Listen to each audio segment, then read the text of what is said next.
Morning, and thanks so much for joining us. You're watching WFMY News 2 mornings on our live stream. It is now 7 a.m. I'm Lauren Coleman. I'm Megan Malaris. We have a lot of headlines to cover, including our forecast. That's a headline in and of itself because it is noticeably chilly. Claire, you said our coldest day of the season so far? Our coldest day of the season so far, and the coldest day that we've had since late in April. We made it down into the low to mid 40s this morning. 45 in Greensboro, 44 right now in Winston-Salem, and northernmost counties are actually in the 30s. 38 for our friends over in Reedsville, Stoneville, and Danville, even a little bit toward our east in Burlington too. You're at 38. Make sure that you have an extra layer on this morning because it is chilly. The winds are calm, which also helps in radiational cooling when we don't have clouds to re-emit heat back down to the surface overnight. It can get very cold, which is what happened into this morning. Forecast highs today very similar to what we had just for the day yesterday. Upper 60s to right at around 70 degrees. Nice and pleasant. Plenty of sunshine for any of your outdoor plans. Forecast lows into the night tonight. Not going to be quite as cold as we were just into this morning, but still pretty chilly in the upper 40s. Over the next 12 hours, we're going to be in the mid to upper 60s to right at around 70 at best. Plenty of sunshine, and anything that you want to do outdoors is going to be a go throughout the day today. Some changes are on the way heading into the weekend. We are going to be getting a little bit more dry as we step into the day on Saturday. Sunny and dry, very warm. We're going to be in the upper 70s, plus Sunday, some rain chances. As beneficial as they could be, we're not expecting all of that much, and it's not a guarantee everyone will get rainfall, but it is our next best shot of rain, and that's coming into Sunday afternoon and into the evening. Coming up, we'll time out those chances for you and give you a full look at the weekend and what you can expect for next week. All right, let's take a look at Triad traffic. We are still dealing with a wreck in Lexington. I'll get to that in just a moment. This is I-40 at McConnell Road. The sun is up now. You can see traffic moving along just fine as you head toward Grandover and Sedgefield Country Club in that area of town. Let's take a look at our DOT traffic map, and I want to go south to Davidson County, south of Lexington. Between Lexington and Cotton Grove Road, there is still one lane blocked near the shoulder. This is I-85 southbound just after exit 91 for Highway 8, Cotton Grove Road. So I guess it's technically the shoulder that's blocked, but it is causing some delays in at least one of those lanes for a little bit. So budget about 10 extra minutes, I would say, in that area. This is a look at Kernersville. You can see nice conditions on 421, Highway 66, I-40, all looking good. Let's check some highway drive times. Greensboro to Lexington and Asheboro, you are clear of any problems down 85 and I-73. Let's go Rillington to Greensboro now. Take your pick of I-40 or I-85. They both look normal drive times right now, 68 and 70 miles an hour respectively. And then Winston-Salem into Greensboro, you're looking at a 25-minute commute down 421, 23 minutes down I-40, going about 67 miles an hour. Have a safe drive. Let's look at our forecast now because we're all talking about these conditions. So actually, I'm hearing we're getting back to Claire in just a moment. We're diving into our headlines right now, and we'll start with this developing story this morning. Winston-Salem police investigating a situation that called for heavy police presence last night. We know what happened on Farrell Court in Winston-Salem. Police confirmed there were officers on scene. This is near the Rolling Hills apartment complex. We're working to learn more on what they're investigating, and we'll keep you updated. As of this morning, a Greensboro hotel shut down after alleged drug trafficking, prostitution, and acts of violence on the property. Nearly 75 Greensboro police officers and state agents enforced a temporary restraining order at Howard Johnson Hotel on Beasley Street Thursday. This court order bans new guests and allows officials to inspect the property. These pictures show what the scene looked like around 3:15 p.m. Court records show there has been 24 overdoses at this hotel over the past few years, several of them fatal. The documents also show reports of assault, robberies, stabbings, and drug trafficking operations out of multiple rooms. GPD says they arrested 6 people during a search earlier this week, and inspectors found faulty wiring and gas leaks. City officials say shutting down the property will help protect public safety in the area.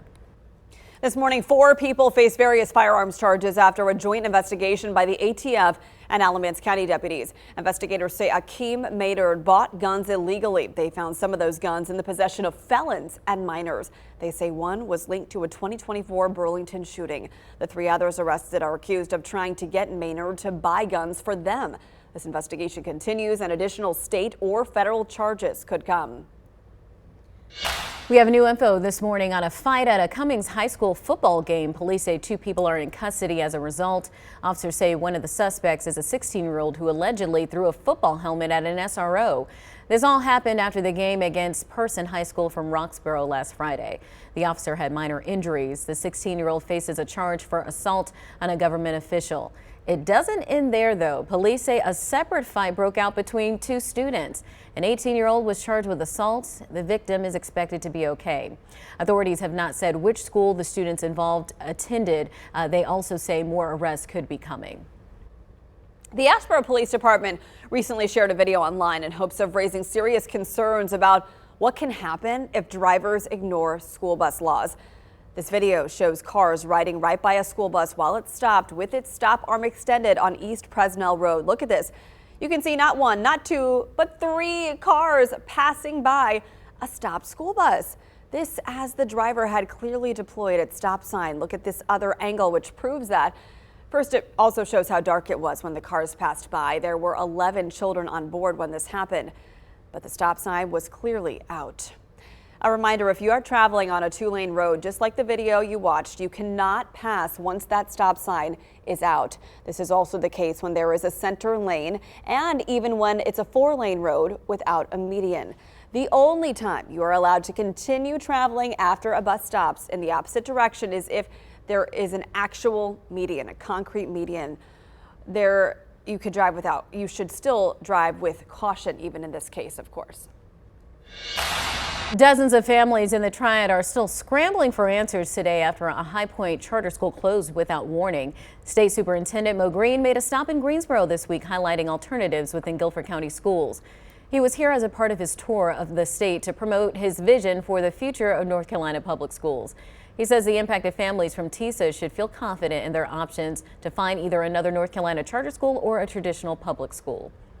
It's unfortunate for students and the families, for the educators in that school. Looking forward, I was so pleased to hear how Guilford County Schools actually stepped up and said we do have options available. According to a spokesperson with the district, none of the parents with former TISA students have enrolled their kids in Guilford County schools yet. Parents we spoke to say they're starting that process Monday. In Winston-Salem, Forsyth County Schools, district leaders are considering changing how hundreds of custodians are employed in order to chip away at its multi-million-dollar budget deficit. While it could certainly help cut costs, some workers worry it could affect their state retirement plans. Right now, more than 200 custodians work directly for the district.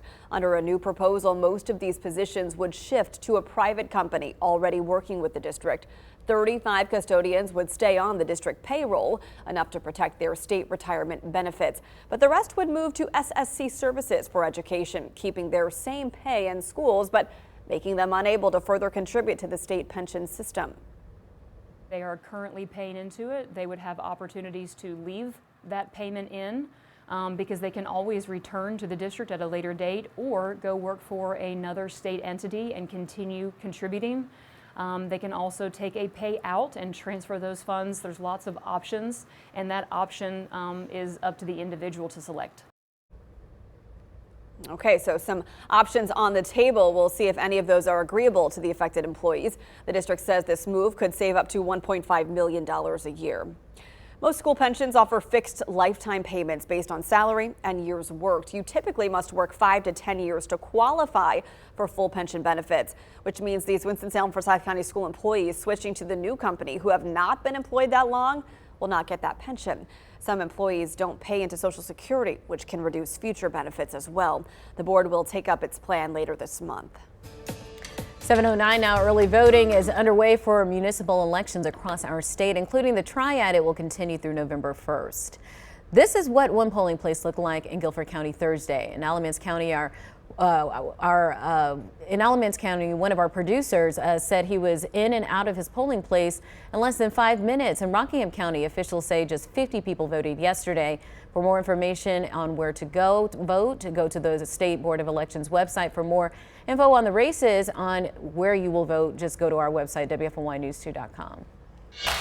Well, in case you missed it, a Clemens man won a car on The Price is Right yesterday morning. This was David Sorensen's reaction, even just to getting the opportunity to win a Chevy SUV. In order to actually win the car, he had to place numbers to match its price, and, well, you can see he nailed it. Safe to say he was pumped. To add to this win, Sorensen had actually won $40,000 on Wheel of Fortune last year. We could all wish we could be in his shoes and have such great luck. Today, the city of Burlington is set to cut the ribbon on all new addition to Burlington City Park. This is cool. The city is introducing an ADA accessible train car at the park. City leaders will hold a ceremony to highlight the city's continued commitment to making recreation inclusive to all of its residents.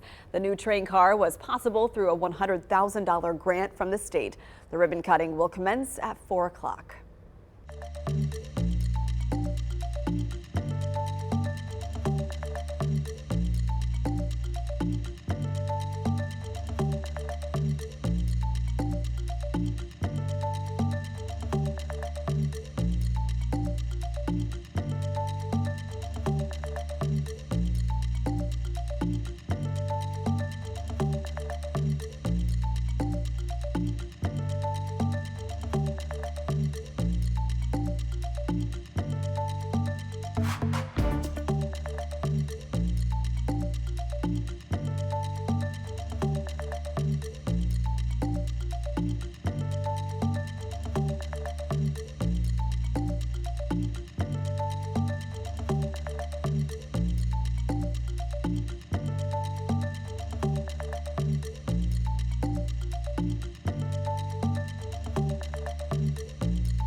Well, we all know every year how the leaves change, and have you ever wondered why? WFMY News 2's chief meteorologist Tim Buckley spoke with a fall color expert on the science behind the colors and what really happens during this time.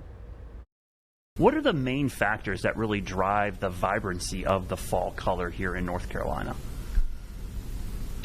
I always tell people it's two things. One, the shortening of the days, of course, and then the temperature. And the best color comes out when you have a period of time, about a month before peak color, say starting in mid-September going into October, when you have a preponderance of cool sunny days and cool nights. And if you get that happening, then you're going to get the much brighter reds that everybody always talks about. And if it's warm or if it's cloudy for that period of time, you'll have less intense red colors. So this year we've had pretty much mostly sunny days, and the one thing that's different this year is that we've had a more severe drought than in past years. So some of the tulip poplars and some of the birches drop leaves earlier, and I'm seeing some of the red and sugar maples dropping early now too. But there's still great color. It's kind of patchy, so you need to drive along the parkway, and when you get to an overlook, check it out, and some will be good and some will be less colorful, but you can still have a good experience up here. One of the things that you've mentioned in the past that I've found really interesting is just noting that North Carolina as a whole tends to have one of the longest fall color seasons of anywhere in the country, or maybe the world, like you said. Can you elaborate on that a little bit? Sure. So colors start at the high elevations because it's cooler up there. And each week, the wave of color will move down the mountain. And so you start to see color of the birches and the other trees that are at the high elevations in late September.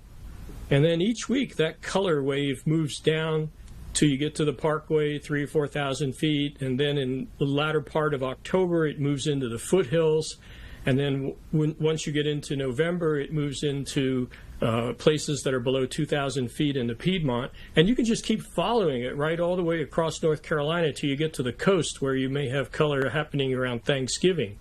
So if you think about it, that's about 9 weeks of fall color if you track it all the way from the western part of the state to the eastern part, compared to, say, New England, which might be 2 or 3 weeks at the most. So we have a great opportunity of seeing color. So if you miss it in one area, you can just go to somewhere else and you'll still see color.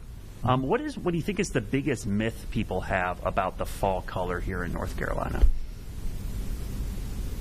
Well, I think the biggest one is that it's not as good as New England.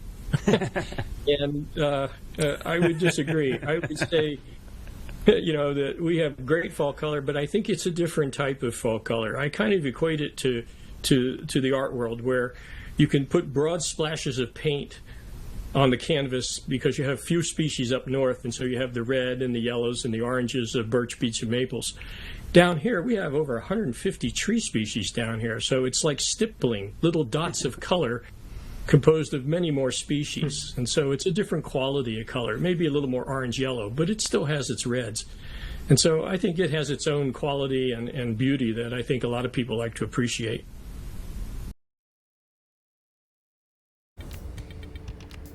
Switching gears now to the forecast, something else that has an impact on fall color is the drought that has been ongoing for the last several weeks across North Carolina. In fact, 42% of the state is abnormally dry, with an increasing percentage under a moderately dry drought. So that is a level 3 here out of 5. So you can see just how much of the state needs that rainfall that is going to be coming for some of us into the day on Sunday. Ahead of that, we're warming up on Saturday. Plus, this morning was the coldest morning we've had since April. Temperatures right now in the middle 40s. Going to need the extra coat while you're heading out this morning. 45 right now in Greensboro, 44 in Winston-Salem, 40 in Asheboro. For our friends in northernmost counties, you're down in the mid to upper 30s. Forecast highs for the day today, very similar to where we were just yesterday. Upper 60s to right at around 70 degrees. Tonight, it's going to be chilly, but not quite as chilly, in the mid to upper 40s. High pressure is going to be working to keep us nice and dry throughout the day today, as well as into the day on Saturday. Going to be warming up on Saturday back in the mid to upper 70s. That's ahead of this cold front that's going to be bringing in storm chances, mainly for states just toward our west. But we could see a couple of lingering showers and maybe a few storms into the back half of the day on Sunday. More on that in just a second here. Here's your futurecast into today, Saturday. Waking up in the 50s for the most part, upper 70s for the afternoon highs, and then stepping into Sunday, more clouds are going to be starting to build in by the afternoon with those isolated shower and maybe even a couple storm chances later on into the evening. But you could see an isolated shower or storm anywhere from 2 p.m. until 10 p.m. on Sunday. Even some gusty winds going to be possible along this front up to around 30 miles per hour. Make sure you have the rain gear and watch the radar for any outdoor plans. Severe storm risk is a level 2 out of 5 for states over here just toward our west, in association with that cold front into the day Sunday when it impacts us. The real severe threat continues to stay toward our north, as well as just a little bit toward our west. There is a chance this could extend down into our area, but for now, doesn't look like we're going to see anything severe. We could still see a strong storm or two. Again, we'll continue to keep you updated on that. If we're able to get some of the heavier bands, we could see up to around 1/4 of an inch or so, much needed for our area. I will say that. And that is the best chance of rain really over the next 7 days. Into Monday, a little bit more breezy and cooler behind the front. We're going to be in the upper 60s, 70s for a Tuesday, with 60s carrying us into Wednesday and Thursday. All right, let's check back in on our traffic flows. We're in pretty great shape at this hour. No major delays to report out in Greensboro, I-40 in Alamance, Summerfield, Winston, looking good. A couple hot spots on the loop here and on 40 in Winston, but that's typical. We'll start to see more of those oranges and those reds out in Winston over the next hour. We are keeping our eye on this crash just south of Lexington. Right now, we do have the left shoulder blocked due to a crash on I-85 southbound. This is after exit 91, so Cotton Grove Road. We are seeing some moderate delays in the area, but nothing severe. We'll let you know when this clears from the roadway. Stick with us. We'll be right back.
Well, the weather this morning might be your first indication winter is coming. Not quite this weekend for snow, but Triad crews, as you see, are preparing for the snow we could get.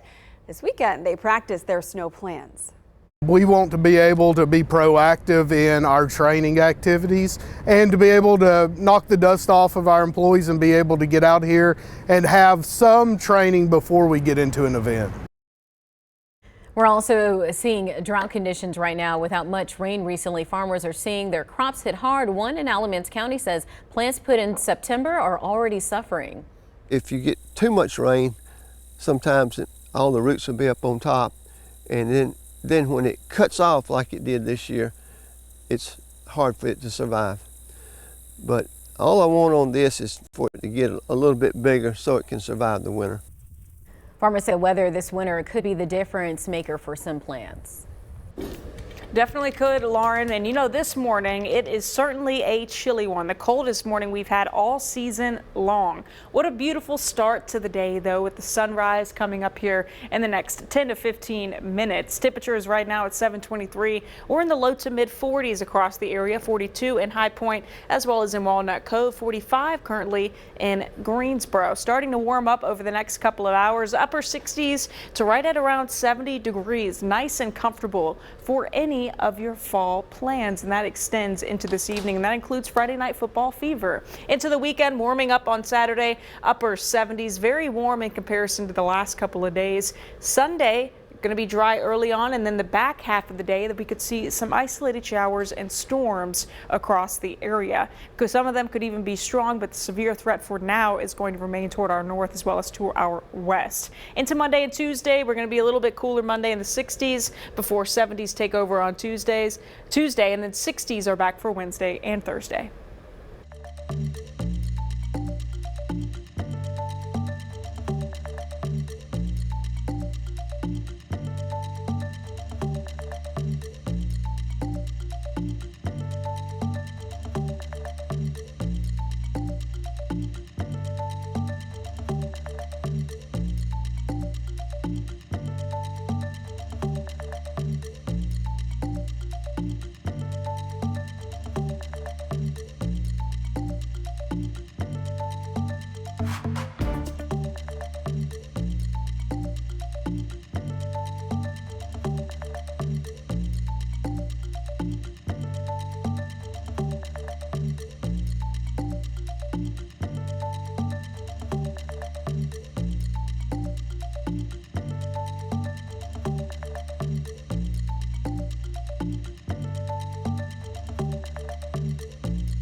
I'm Lauren Coleman with a check of the day's top stories. We now know a Massachusetts man will spend the next 4 years in federal prison for hacking into PowerSchool. That is the software that North Carolina school districts used.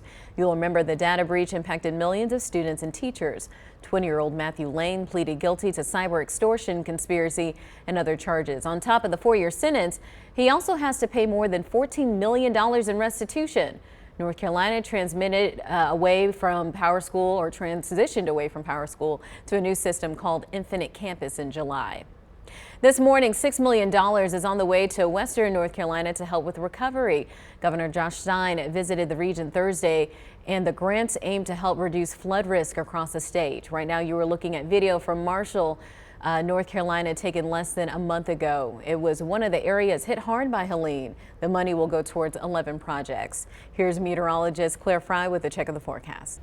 Yep, good morning, Lauren. It has been the coldest morning that we've had since the middle of April. We got down into the low to mid 40s, certainly the coldest so far of the season. Make sure you have the extra layer before heading out the door. Temperatures slowly starting to creep up from here, back in the mid to upper 40s. This afternoon, upper 60s to right at around 70 degrees. A beautiful afternoon for any of your outdoor plans. Into the day tomorrow, we're actually going to be warming up a bit for Saturday. Sunny and dry, upper 70s, into Saturday afternoon. Sunday dry early on, but could see a couple of showers or storms into the back half of the day.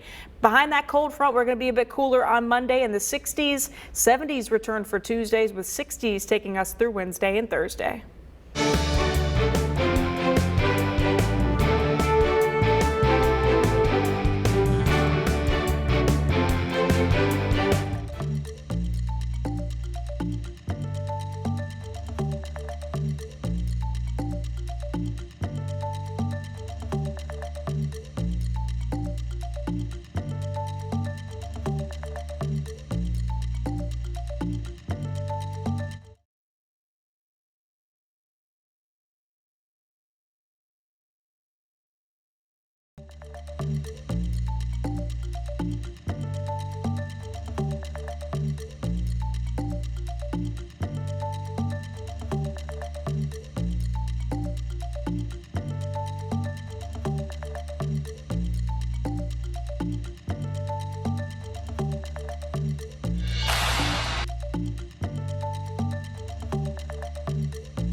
Hello and welcome back to WFMY News 2 Mornings. It is now 7:30 on your Friday morning. I'm Lauren Coleman. Let's get a quick check of the forecast with meteorologist Claire Fry. Good morning. Good morning. Wow, yeah, definitely had to crank the heat this morning. Really just going to give myself away that I caved in. I really did. It is going to be the coldest morning that we've seen so far in this season, and really since April. We're in the low to mid 40s right now across the area. We dropped to 44 right now in Greensboro. We're at 45, starting to inch our way back up into the upper 40s and eventually into the 50s and 60s for the afternoon. Greensboro right now, beautiful sunrise across the area. Winds pretty calm across the area. Highs today, upper 60s to right at around 70 degrees. Very similar to what we had just for the day yesterday. This is picture perfect fall weather staying with us. Tonight going to be cool, but not quite as crisp as what we had for this morning. Over the next 12 hours, we're going to be back in the mid to upper 60s, right at around 70 degrees for the day today.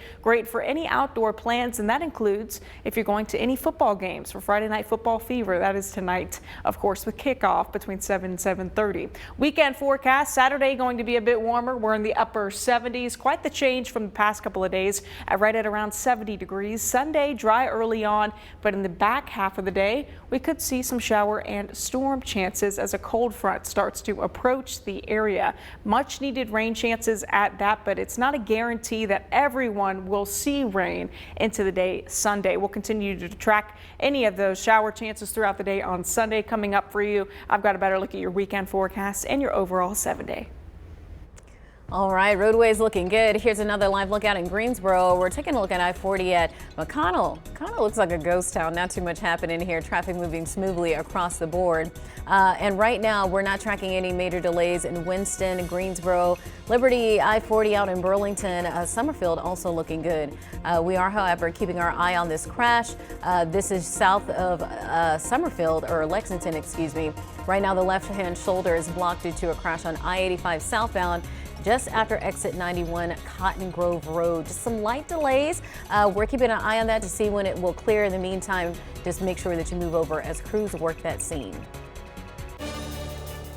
New this morning, a Charlotte community activist is under investigation for conducting a Medicaid fraud scheme. Cedric Dean, known locally for his work around the community, particularly as the founder of the HELP program, which helps people transitioning out of homelessness find housing. On Thursday, multiple law enforcement agencies raided two of his homes after court filings claim his company ran a massive scheme starting in September of last year.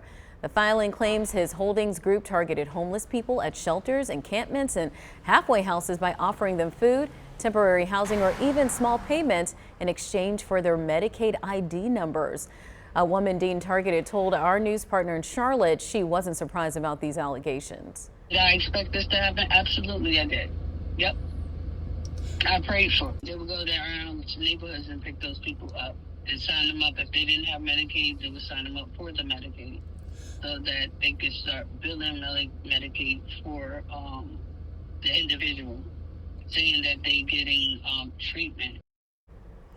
The government claims Dean used those numbers to bill Medicaid for mental health services that were never provided. Court documents show Dean billed Medicaid nearly $14.5 million in services and received $9 million in payments. The FBI hasn't said whether Dean is in custody or if charges have been formally filed. Meanwhile, State Attorney General Jeff Jackson is suing the EPA to try and win back $150 million from North Carolinians. The money was a part of a nationwide $7 billion program to help households save on their utility bills. But Jackson says the EPA illegally canceled the funds. I think we have a very strong case to make. Most importantly, this is about your tax money you already sent to Washington that was supposed to come back here. We're going to do everything we can to bring it home. If the funds were approved, they would have helped over 12,000 families and created dozens of local jobs. North Carolina joins 21 other states in the lawsuit. We now know a Massachusetts man will spend the next 4 years in federal prison for hacking into PowerSchool. That is the software that North Carolina school districts used. You'll remember the data breach impacted millions of students and teachers. 20-year-old Matthew Lane pleaded guilty to cyber extortion, conspiracy, and other charges. On top of the 4-year sentence, he also has to pay more than $14 million in restitution. North Carolina transitioned away from PowerSchool to a new system called Infinite Campus in July. New this morning, another outspoken critic, of President Donald Trump now faces criminal charges. The former Trump administration national security advisor was indicted Thursday on 18 counts of retaining and transmitting national defense information. Bolton excused the Justice Department of hitting him with the charges that were declined before and denies any wrongdoing. This is the third political opponent of presidents to face an indictment from the DOJ in just 4 weeks.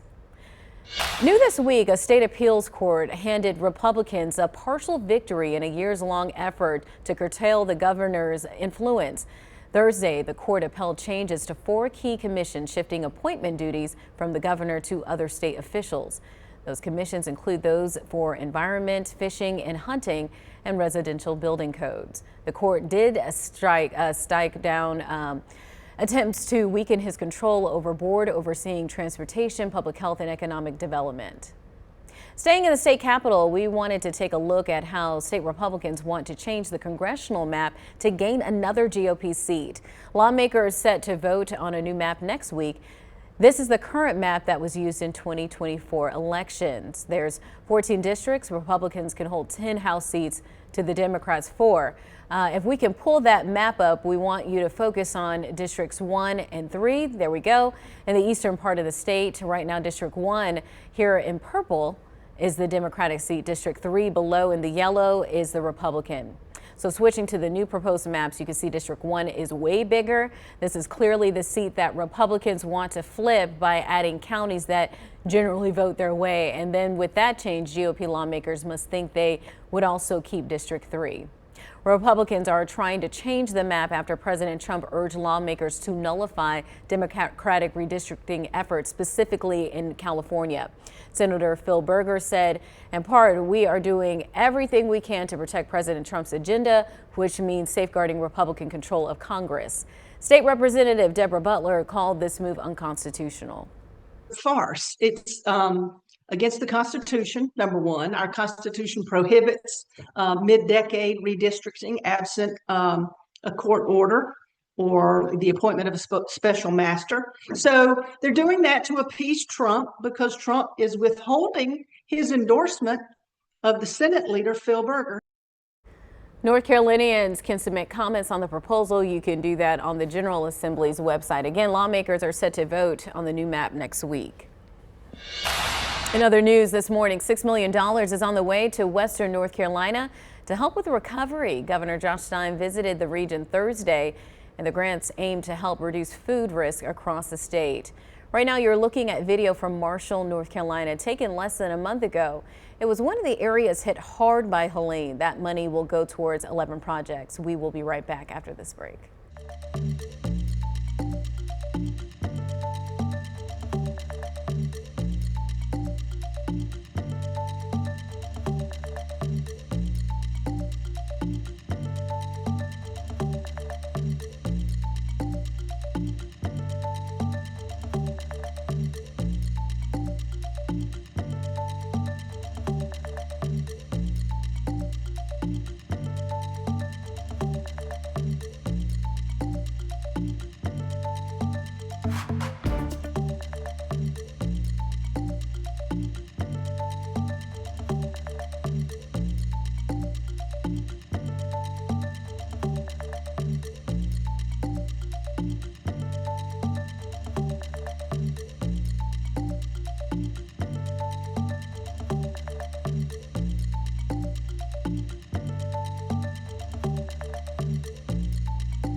Alrighty, let's get a look at some drive times.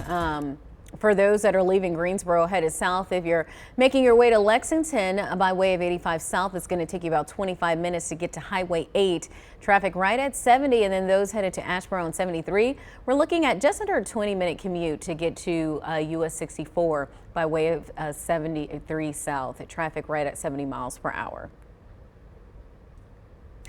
After his peace deal between Israel and Hamas, President Trump is turning to Russia's war on Ukraine. Today, the president will host Ukraine's president at the White House. This after a phone call with Russia's leader yesterday led to the announcement that the two will hold another summit. Naomi Ruckham has the details. Fresh off his big win securing a Middle East peace deal, President Trump now hopes to do the same for Ukraine and Russia. We're going to get it stopped. Today, President Trump meets with Ukrainian President Volodymyr Zelensky. The two are expected to discuss the president's lengthy phone call yesterday with Russian leader Vladimir Putin. I thought it was a very good phone call. I thought very productive. Afterwards, President Trump announced that he and Putin will hold a summit in Budapest, like the one the two had in Alaska back in August. So far, no date has been set, though the president says a U.S. delegation led by Secretary of State Marco Rubio will hold high-level talks with Russian officials next week to lay the groundwork. The White House says the president still hopes to get Putin and Zelensky in the room together eventually. This war, he has always said, is going to have to end at the negotiating table. With Russia launching more attacks ahead of today's meeting, Zelensky is expected to press the president to give Ukraine long-range Tomahawk missiles. The president says he asked Putin about that yesterday. I did actually say, would you mind if I gave a couple of thousand Tomahawks to your opposition? I did say that to him. I said it just that way. He didn't like the idea. The Kremlin says that giving Ukraine Tomahawks could damage prospects for a peaceful settlement. Naomi Ruckham, CBS News. Earlier this week, Defense Secretary Pete Hegseth was in Brussels to discuss weapons supplies to Ukraine with his NATO counterparts. During the trip, Hegseth and NATO Secretary General said firepower is coming and vowed that the alliance are doing everything collectively to keep Ukraine strong. In your early morning headlines, money headlines, two streaming giants are joining forces to offer a new streaming bundle. Coming out next week, you can sign up for Apple TV Peacock bundle. Starting October 20th, users have the option to sign up for one of two plans for $14.99 a month.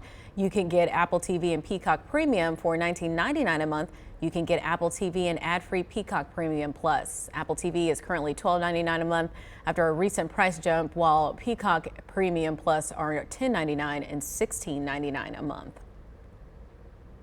A new report lays out how many Americans today are becoming house poor. That's when you're only able to pay for a mortgage at the expense of other needs like groceries, healthcare, and retirement. In the last 5 years, Consumer Affairs reports that the median household income rose 24%, while monthly housing costs rose by 26% nationwide. So how can you avoid falling into this category? When budgeting, account for additional fees like mortgage beyond your mortgage, like property taxes, HOA fees, and maintenance costs. If you're in the process of buying, shop around for mortgage rates first. If possible, don't take out loans beyond your means. And lastly, try to follow the 50-30-20 rule. This just means 50% for needs like housing, 30% for wants, and 20% for savings and debt repayment. Switching gears now, checking in on your forecast. Certainly a crisp one this morning. I had to turn on the heat on the way to work, which is a huge thing considering it's been nice and warm the last several days. Yesterday, though, a little bit cooler, right at around 70. Today, it was the coldest morning we've had since April. Certainly the coldest morning of the season so far. We're going to be warming back up tomorrow, though, upper 70s. Plus, next chance of rain is going to come into Sunday evening. Front half of the day, though, looking nice and dry. We'll talk about it all here in your forecast. Tips right now here just after 7:40, coming up on 7:45.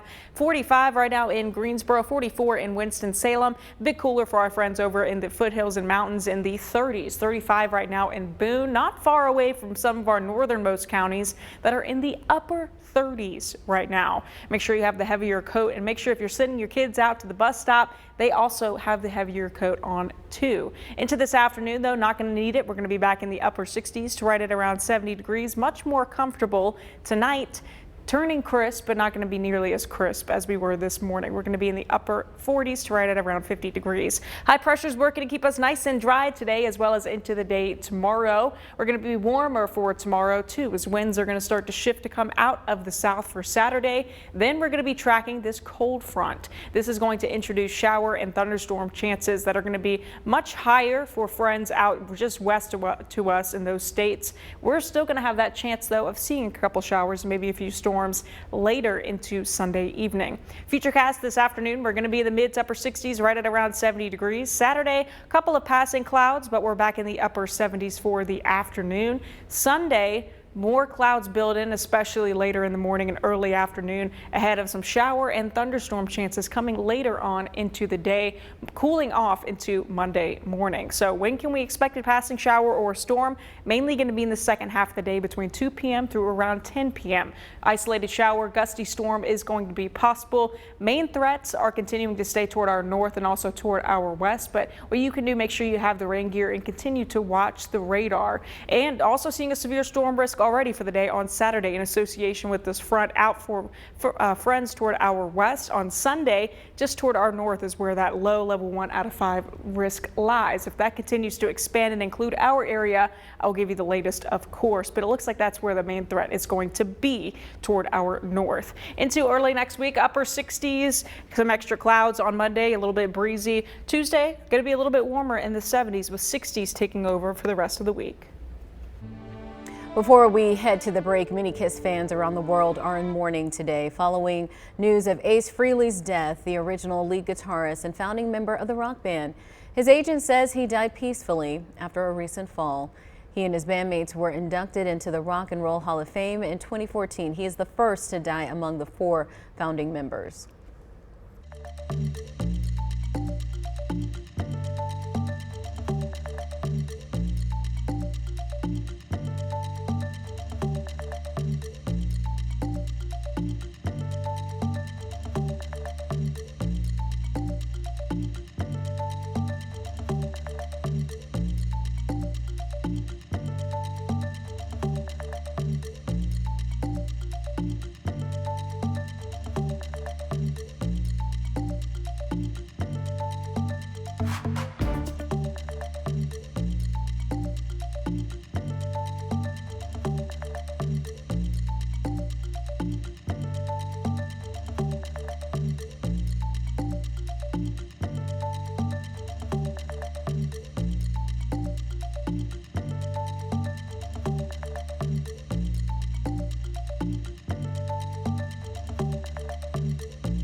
A Greensboro organization is giving men a voice in conversations that usually center on women, domestic violence, and breast cancer. You can take part in the dual awareness event put on by the Greensboro Club of the National Association of Negro Business and Professional Women's Club tomorrow. The program aims to spread awareness about men's experience with both DV and breast cancer. It's free, but space is limited. It's at the Glenn McNary Library from 11 to 1. It is National Disability Employment Awareness Month, and a Connecticut multiplex that shows first-run movies is doing their part to hire those with disabilities. But the real story is the theater, is what's happening off the screens. Take a look.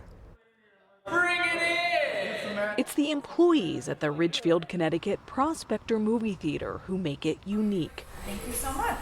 About 75% of them live with a disability. There's so many places, especially in the job market, that you can't help but feel judged for having a disability or being neurodivergent. But here, I feel like I'm accepted as I am. So that'll be $12.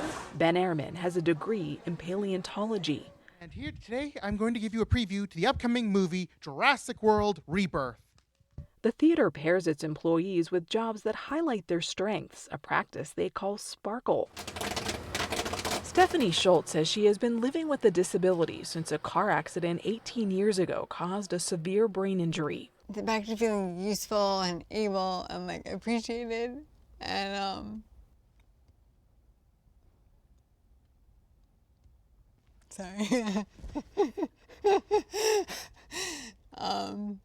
It's a really special place. It's been such a bright spot.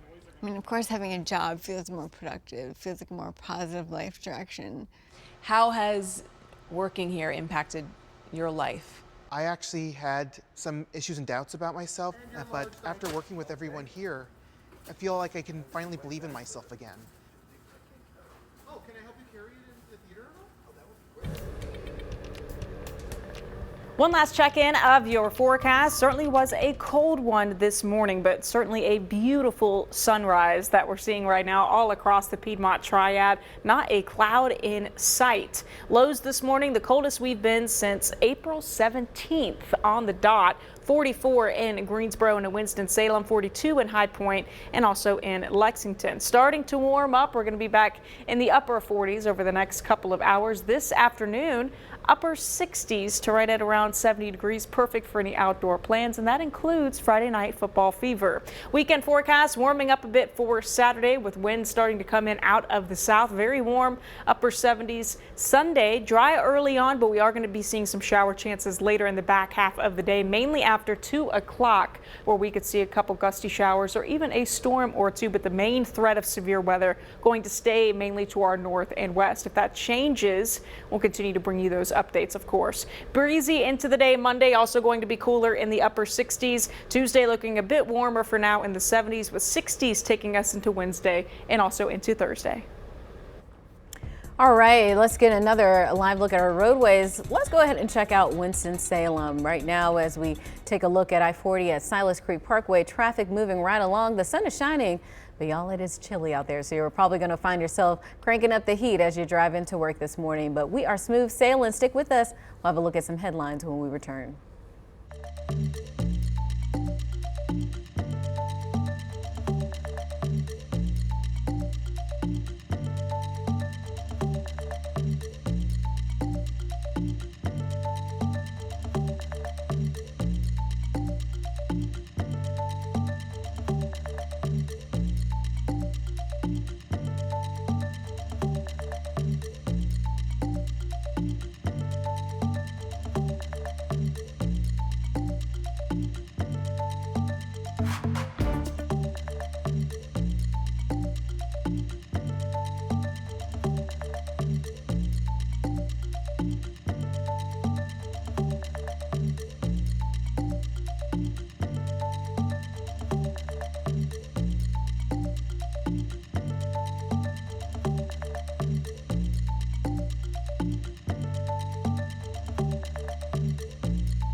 I'm Lauren Coleman with a check of the day's top stories. Developing this morning, Winston-Salem police are investigating a situation that called for heavy police presence last night.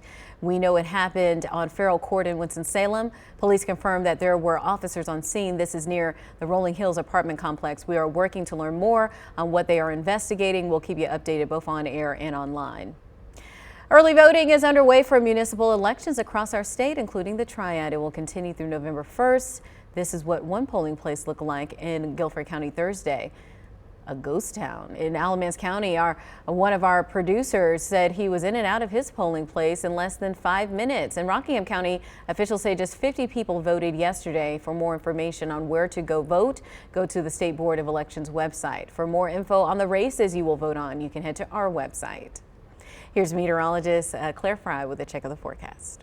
Yep, thanks so much, Lauren. Certainly a crisp one this morning, as it was the coldest morning we've had since April. Lots of sunshine, though, to start the day. It's been a beautiful start so far. Lows crept all the way down into the low to mid 40s, 44 in Greensboro and in Winston-Salem, actually into the upper 30s for some of our northernmost counties, 36 in Yanceyville. This afternoon, we're going to be warming up right to around where we were just yesterday, upper 60s to right at around 70 degrees. Giving your thermostat a little bit of a break. Now into the weekend, going to be a bit warmer for the day on Saturday. Changes are going to be arriving again on Sunday with some much needed rain chances, but not a guarantee for it all in the back half of the day. A little bit breezy, and we're seeing some more sunshine into the day on Monday. A little bit cooler in the 60s, with 60s returning through the middle of next week.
You hear me? Okay, sorry. Sorry. 1, 2, 3, 4, 5, 5, 4, 3.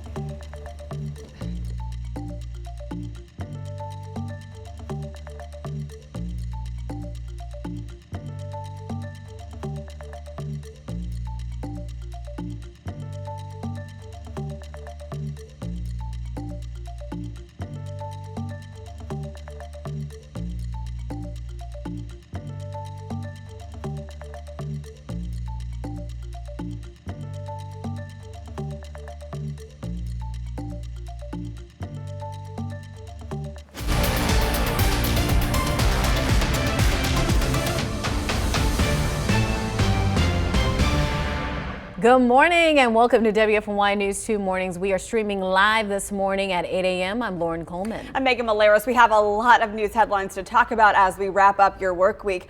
But first, let's check our forecast. If you haven't noticed, maybe you haven't stepped outside yet, you're going to need the fleece this morning. It's our coldest morning, Claire, in many months. Many months, actually, since mid-April. April 17th was the last time we were this cold in the Piedmont Triad. So make sure you have the layers on before stepping out the door this morning. 44 was our low in Greensboro and in Winston-Salem, 42 in High Point, as well as in Lexington. Remember, averages for this time of year, our lows are in the upper 40s. We're really not all that far far off, just a couple of degrees cooler than normal, but this is still as cold as it's been in months. Temperatures right now starting to warm up over the next couple of hours. We're going to be in the upper 40s and eventually in the 50s and 60s. 44 right now in Greensboro, heading into this afternoon, upper 60s to right at around 70 degrees. Very similar to what we had for the day yesterday, but if you can remember, I'm sure I definitely do, we were in the upper 70s just earlier on this week. Well, that's going to return actually into the day tomorrow. Tonight, not going to be quite as crisp, in the upper 40s to right at around 50 degrees. Upper 60s to right at around 70 degrees going to be coming in into this afternoon. Beautiful for any of your outdoor plans, especially fall plans like going to a football game. Remember, that is later on into the evening. Now, as for your weekend, it is going to be warmer into the day on Saturday. I'm talking upper 70s, going to return, if not just briefly, ahead of a cold front that's going to stamp our forecast on Sunday. Front half of the day is looking dry, but the back half looks like we could see a couple of showers that are going to be much needed, but not a guarantee for everyone. Coming up, we'll track those showers, that shower chance, and also your next 7 days. Let's take a look at Triad traffic. We've had a pretty quiet start to our Friday morning. No weather concerns to slow you down except maybe the sun in your eyes. This is I-40 at Silas Creek Parkway. You're looking good to and from Winston-Salem this morning. A beautiful morning for a drive. Let's check our DOT traffic map. We're still dealing with this wreck in Davidson County just south of Lexington near Cotton Grove. It looks like the shoulder is still blocked, the left-hand shoulder, because of a crash on I-85 southbound. It is causing some delays just after exit 91, that's for Highway 8 Cotton Grove Road, so you will be delayed, and it looks like these delays are actually getting a little more extensive as the rush picks up. So we'll keep an eye on that and let you know what we learn about that wreck. No word on any injuries. Of course, we're hoping everybody is okay. Look at Asheboro, 69 miles an hour down 73. Looking good there. A beautiful day for the North Carolina Zoo. I bet the animals are loving these cooler temperatures. Drive times Greensboro south to Lexington also looks good. A 25-minute commute down 85 to Highway 8. That's a look at Triad traffic this morning. Well, Greensboro police and state agents have shut down a hotel after alleged incidents of drug trafficking, prostitution, and acts of violence on the property. Nearly 75 officers and agents enforced a temporary restraining order at Howard Johnson Hotel on Beasley Street. The court order bans new guests and allows officials to inspect the property. Court records show there have been 24 overdoses at this hotel over the past few years, several being deadly. The documents also show reports of assaults, robberies, stabbings, and drug trafficking operations out of multiple rooms. GPD says it arrested 6 people during a search earlier this week. Inspectors also found faulty wiring and gas leaks. City leaders say shutting down the property will help protect public safety in the area. Police confirms an increased presence on Farrell Court in Winston-Salem near the Rolling Hills apartment complex. We are working to learn more on what they're investigating. We'll keep you updated both on air and online on WFMYnews2.com. A joint investigation by the ATF and Alamance County deputies led to 4 arrests and multiple firearms charges. Investigators say Akeem Maynard bought the guns illegally, some of them found with felons and minors. Investigators say one gun was linked to a 2024 Burlington shooting. The 3 other people arrested are accused of trying to get Maynard to buy guns for them. This investigation continues. Additional state or federal charges could come soon. Developing news out of Alamance County. Police say 2 people are in custody after a large fight broke out after a Cummings High School football game. Officers say one of the suspects is a 16-year-old who allegedly threw a football helmet at an SRO. This happened after the game against Person High School from Roxborough last Friday. The officer had minor injuries. The 16-year-old faces a charge for assault on a government official. Police say a separate fight broke out between 2 students. An 18-year-old was charged with assault. The victim is expected to be okay. Authorities have not said which school the students involved attended. They also say more arrests could be coming. Dozens of Triad families are still scrambling for answers after a High Point charter school shut down without warning. State Superintendent Mo Green made a stop in Greensboro this week, highlighting alternatives within Guilford County schools. He was here as part of a tour of the state to promote his vision for the future of North Carolina public schools. He said the impacted families from TISA should feel confident in their options to find either another North Carolina charter school or a traditional public school. It's unfortunate for students and their families, for the educators in that school. Looking forward, I was so pleased to hear how Guilford County Schools actually stepped up and said we do have options available. According to a spokesperson with the district, none of the parents with now former Ortiza students have enrolled their children in Guilford County schools yet. Parents we talk with say they're considering that and might start the process on Monday.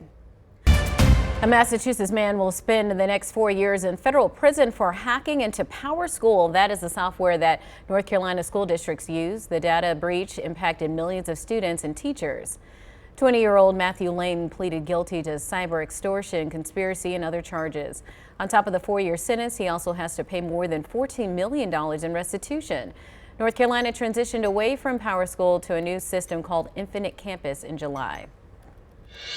Winston-Salem Forsyth County Schools is facing a massive $37 million budget deficit. District leaders say fixing it won't happen overnight. One of the options on the table could change how hundreds of custodians are employed. The district says the move could help cut costs, but some workers worry it could also affect state retirement.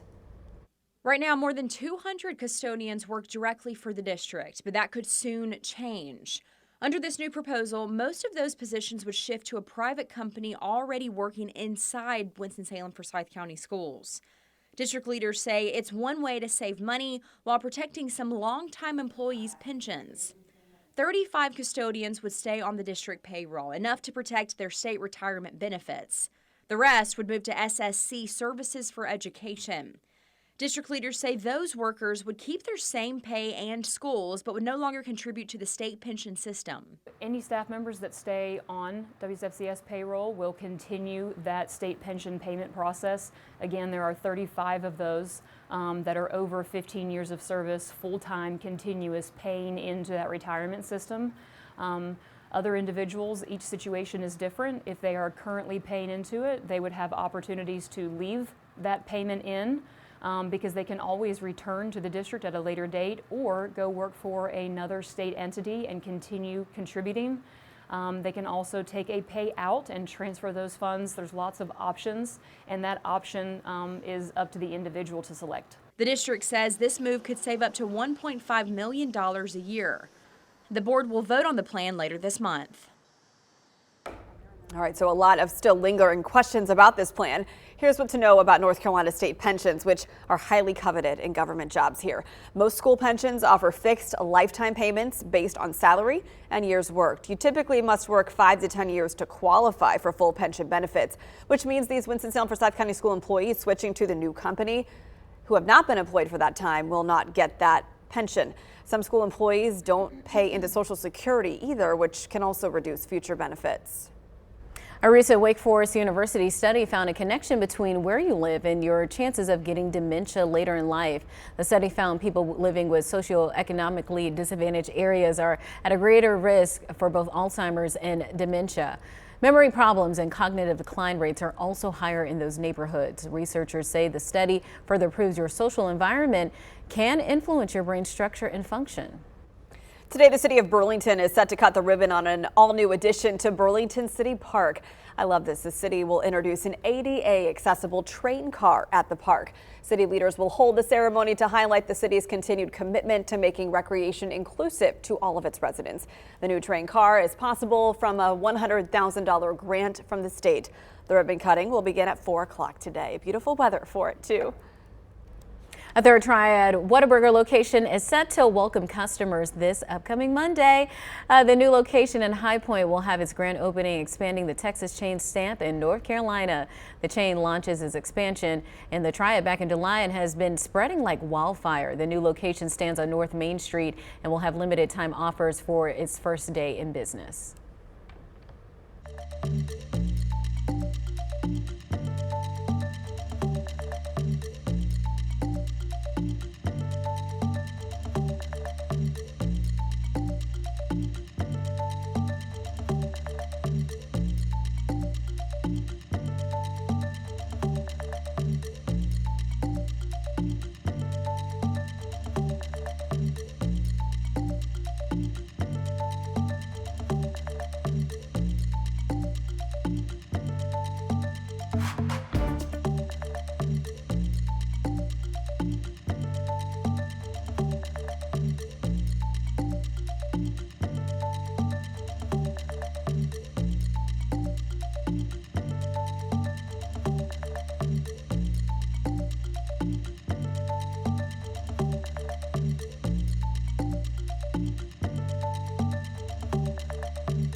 Welcome back. Let's hand things over now to Ashley Walters for her report today on the latest shopping deals.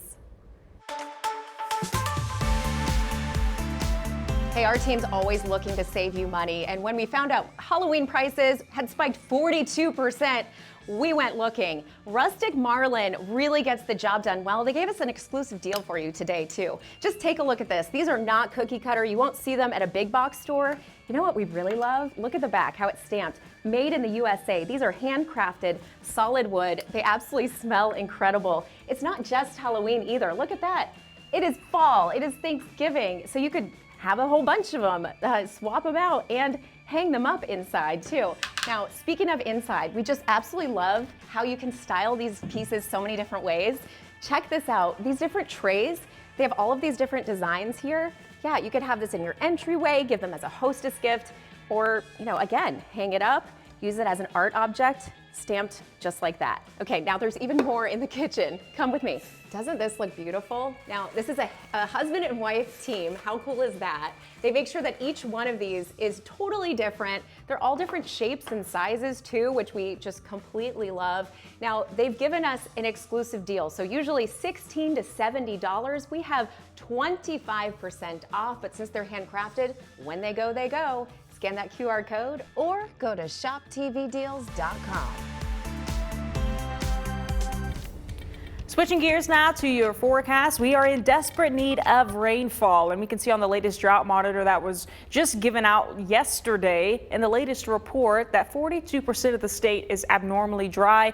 Moderately dry. It now takes up almost 40% of the state, which is a level 2 here out of 5. What that means that we need some rainfall. We've been feeling it the last couple of weeks. We do have a chance of rain coming in on Sunday. More on that in just a moment.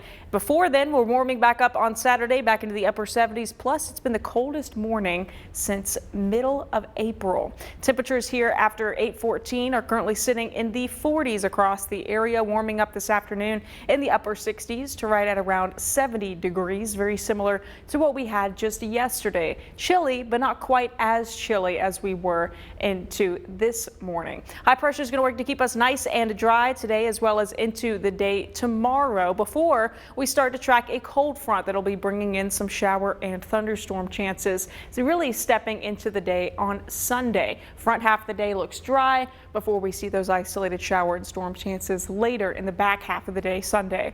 Here's that futurecast this afternoon, mid to upper 60s. Notice wind barbs here that are noted here in those little arrows that are white are going to start to come in out of the south into Saturday afternoon.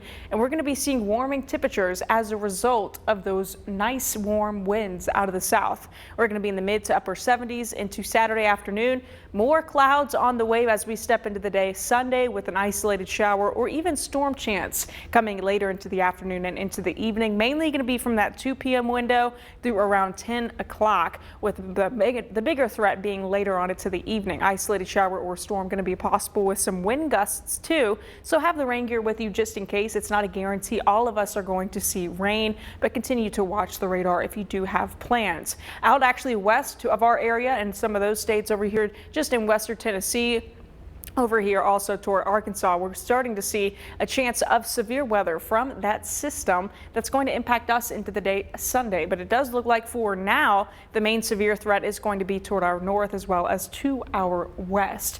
Rain potential from this system, we could get up to around 1/4 of an inch or so. Some other areas could get even luckier from this system, but for the most part, staying dry for a lot of us as this system moves through. Developmental chances we're tracking 2 right now on 2 tropical systems. We'll continue to keep you updated on that, but nothing as an immediate threat to us here in the United States. 7-day forecast, a little bit cooler for Monday, 70s return on Tuesday.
Well, the North Carolina State Fair is back in Raleigh, and we have some great weather to enjoy it this weekend.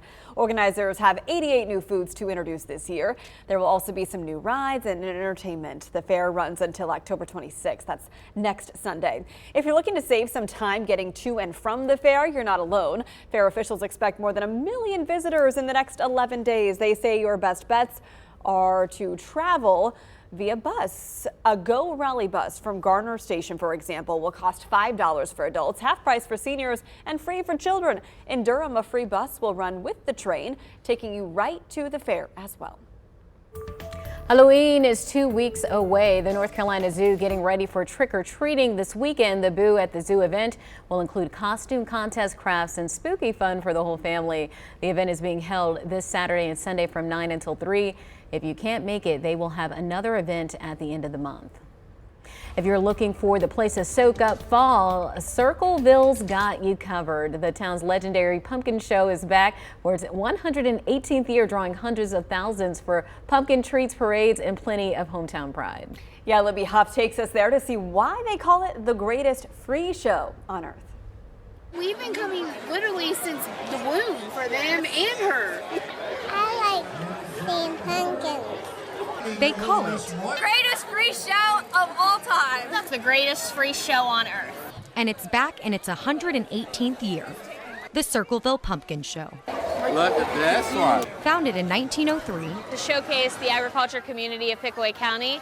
It started out just being a city block, and it's now 12 city blocks with over 400 vendors. Surrounding schools and businesses shutting down for the festivities. And that allows those people to come down and volunteer and show their Circleville pride. There's probably a good 2,000 people that it takes between volunteers and people working their booths to put on a show this large.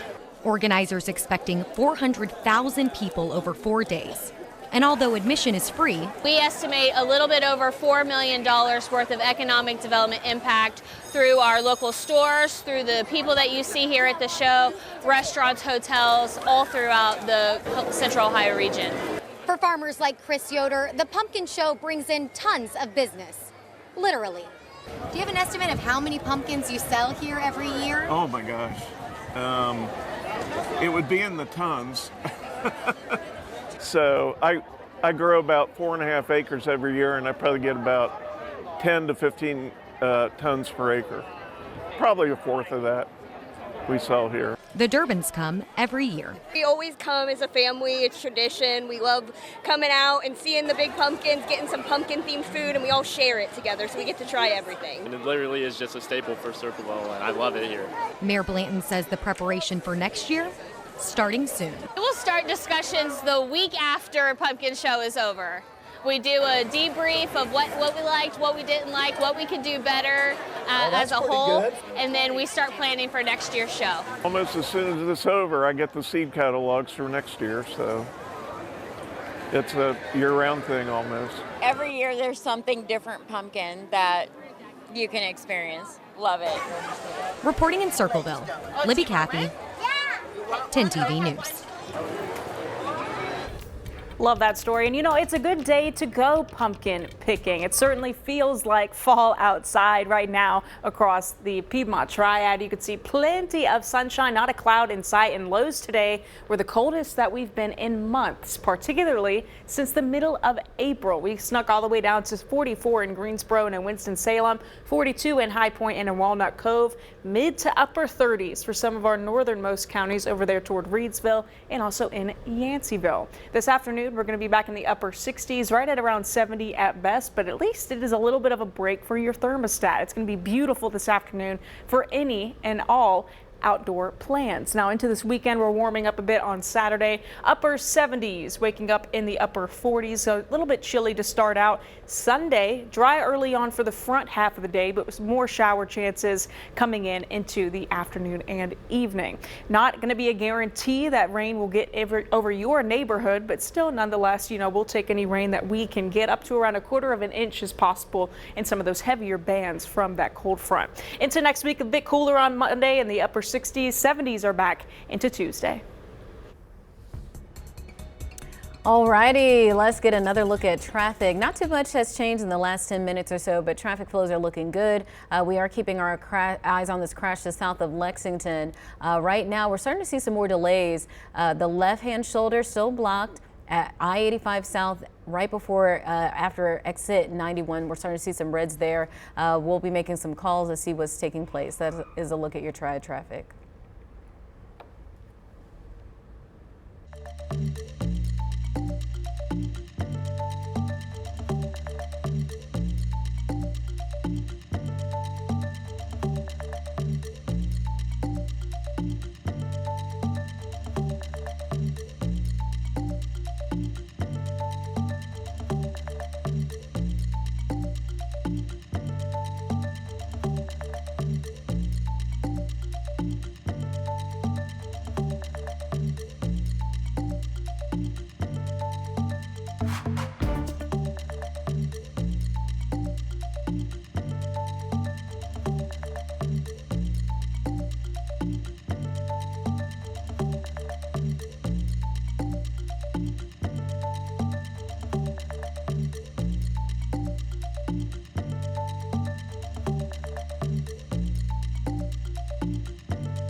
I'm Megan Maleras. Let's take a look at our top stories today. A state appeals court handed Republicans a partial victory in a years-long effort to curtail the governor's influence. Thursday, the court upheld changes to 4 key commissions, shifting appointment duties from the governor to other state officials. Those commissions include those for environment, fishing and hunting, and residential building codes. The court did strike down attempts to weaken his control over the board overseeing transportation, public health, and economic development. State Attorney General Jeff Jackson is suing the EPA to try to win back $150 million for North Carolinians. The money, part of a nationwide $7 billion program to help households save on their utility bills. Jackson says the EPA illegally canceled the funds. If the funds were approved, they would have helped more than 12,000 families and created dozens of local jobs. North Carolina joins 21 other states in this lawsuit. Let's check our forecast with meteorologist Claire Fry. It's our coldest morning since April. Yep, that's right, Megan, and it's definitely the coldest morning of the season, right? April 17th was the last time we were this cold, and there was still a lot of sunshine, though, this morning without those clouds last night to re-emit heat back down to the surface. Radiational cooling was able to take place and make our lows just this cool. 44 we dipped down to in Greensboro and also in Winston-Salem, 42 in High Point as well as in Walnut Cove. This afternoon, we're going to be back in the upper 60s to right at around 70 degrees. Plenty of sunshine and plenty of warmth heading into the weekend for any outdoor plans. Saturday, looking a bit warmer in the upper 70s. Into Sunday, we are going to be seeing some shower chances into the afternoon and evening before drying out next week.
Hello and welcome back to WFMY News 2 Mornings at 8 o'clock, streaming now on WFMY Plus. It's 8:30. I'm Megan Malaris. Let's get to meteorologist Claire Fry tracking a nice cool start to our day. Gonna need the jacket this morning at least. Certainly going to need at least a couple of layers. I think I had to actually myself turn on the heat on the way to work this morning, which is a pretty big deal. I mean, we were in the upper 30s in some places in the northern part of the Triad for Reedsville, Danville, and Yanceyville, 36 and 37, 44 in Greensboro, 44 also in Winston-Salem. We're still hovering in the low to mid 40s right now as we start to warm up here over the next couple of hours. Plenty of sunshine today. We are going to be in the upper 60s to right at around 70 degrees this afternoon. A perfect time for rest for your thermostat. Tonight's going to be cool, but not as crisp as it was this morning. I'm talking upper 40s to right at around 50 for some of us this afternoon. Plenty of sunshine, though, is going to be expected.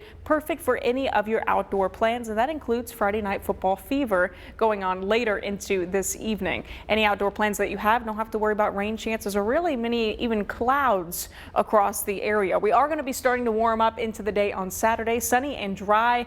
Upper 70s for Saturday afternoon. Sunday, dry going to be early on, but then in the back half of the day, we could see a couple of isolated showers and even a couple of gusty storms, but that's toward the end of the day and into the evening. Now, we are going to be seeing a chance for some of these storms to be strong, but the severe threat mainly going to be toward our north as well as to our west. Anywhere from 2 p.m. to 10 p.m., we could see a couple of those scattered showers and storms. I know that a lot of us are going to be needing that rain, but it's not a guarantee that all of us will get it. We'll continue to track, of course, that cold front over the next couple of days as it moves in on Sunday, bringing some changes into early next week. We'll talk more about the weekend and what you can expect over the next 7 days coming up. 8:32. Let's take a check of Triad traffic as you head out to start the day. Maybe you have a morning appointment or are heading to work at this hour. We're still dealing with this ongoing crash in Davidson County where the left shoulder is blocked on 85 South just after exit 91 because of an earlier wreck there. It looks like it is still in the clearing stages and some congestion. Once you get past that, the congestion clears and you're good to go. We'll need to check on that with our emergency officials. This has been here now quite a while. Our wide view shows nice conditions elsewhere in the Triad. You're looking at 69 miles an hour on 73 in Asheboro. But your drive time, as reflected in this map, is slow going from Greensboro to Lexington. 85 South now moving along at about 30 miles per hour. It'll take you an hour to get from Greensboro to Lexington this morning. Burlington to Greensboro looking good, 9 minutes down 40 west to the 85 split, 19 minutes down 85 to I-73. And then Winston to Greensboro looking good, 30 minutes to get down 421, a 27-minute commute down I-40. That's a look at Triad traffic this morning. Prostitution, drug overdoses, and a general community hazard. Those are the reasons Greensboro police and state agents swarmed and shut down a Greensboro hotel this week. The venue is the Howard Johnson Hotel on Beasley Street near the Coliseum complex. It has a long history of issues you might not have noticed from the outside of the building. A new court order bans new guests and allows officials to inspect the property. These pictures show what the scene looked like around 3:15 in the afternoon during that shutdown. Court records show there have been 24 overdoses at the hotel since 2022. Some of them were fatal. The documents also show reports of assaults, robberies, stabbings, and drug trafficking operations out of multiple rooms there. Greensboro police say they arrested 6 people during a search this week, and inspectors found faulty wiring and gas leaks on top of everything else. City officials say shutting down the property will help protect public safety in the area. State Attorney General Jeff Jackson is suing the EPA to try to win back $150 million for North Carolinians. The money, part of a nationwide $7 billion program to help households save on their utility bills. However, Jackson says the EPA illegally canceled the funds. I think we have a very strong case to make. Most importantly, this is about your tax money, money you already sent to Washington that was supposed to come back here. We're going to do everything we can to bring it home.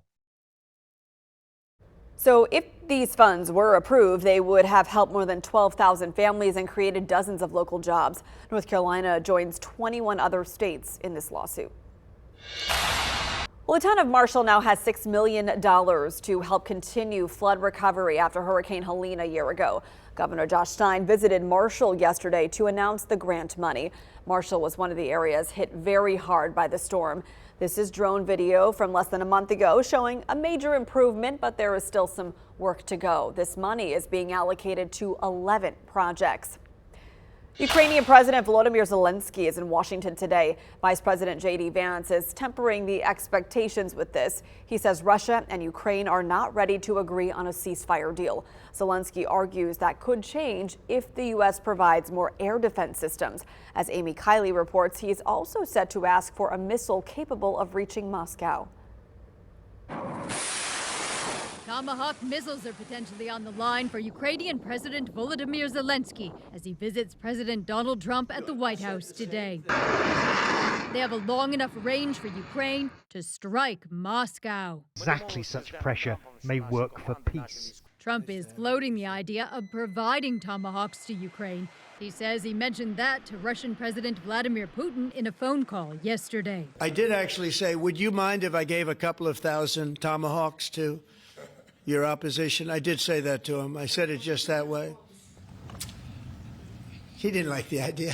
Trump says his phrasing was lighthearted. He also says he plans to meet with Putin in Hungary to discuss bringing the war to an end. The president feels like great progress was made on this call. They also agreed to have a high-level senior staff meeting convened as early as next week. Critics say Trump could do more to put pressure on Russia. Increase sanctions, increase toughness as it relates to the oil, increase the weapons that go to Ukraine. They don't want Putin getting another photo op with Trump without Ukraine getting peace. If you make Russia vulnerable, they will negotiate at the table. If you don't, they'll just keep kicking the can down the road with you. Putin's playing, in my view, Trump right now. I'm Amy Kiley reporting. Well, Treasury Secretary Scott Bessent says the government shutdown is slowing the U.S. economy. His department estimates the impact is about $15 billion a week. The Federal Reserve Chair said he's starting to worry the shutdown will make it harder for the federal government to do its job.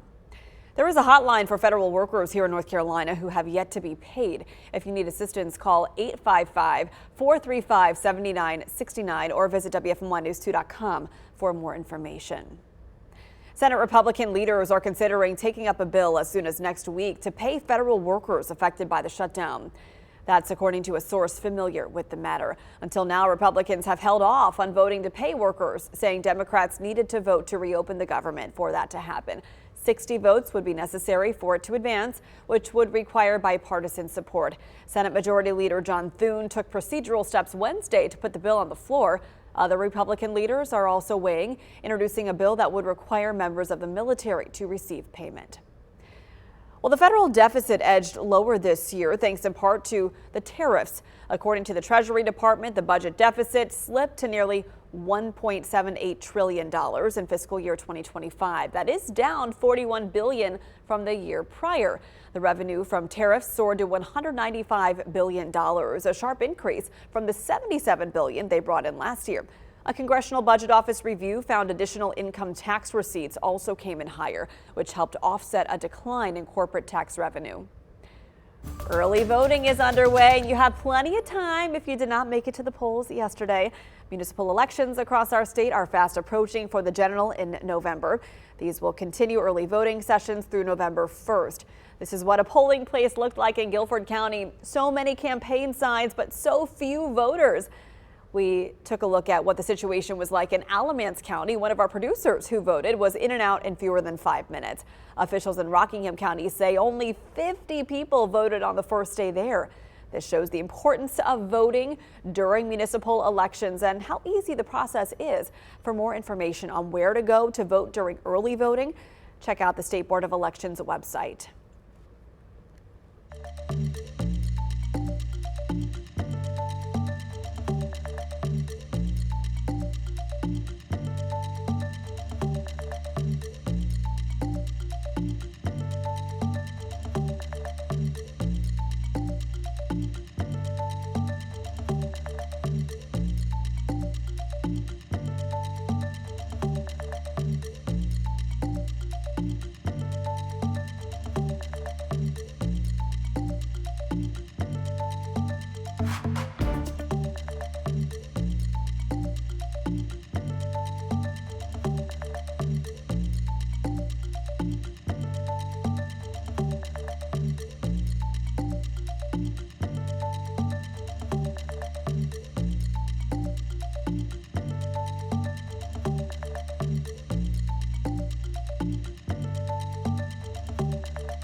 Welcome back. It is 8:41 now. You're watching WFMY News 2 Mornings at 8. There's a fitness trend that might have caught your eye recently. You've seen people walking around, maybe at the grocery store even, in weighted vests. Posts on social media come with claims they can help boost weight loss or even build stronger bones. But healthcare professionals say some of the claims might not hold up.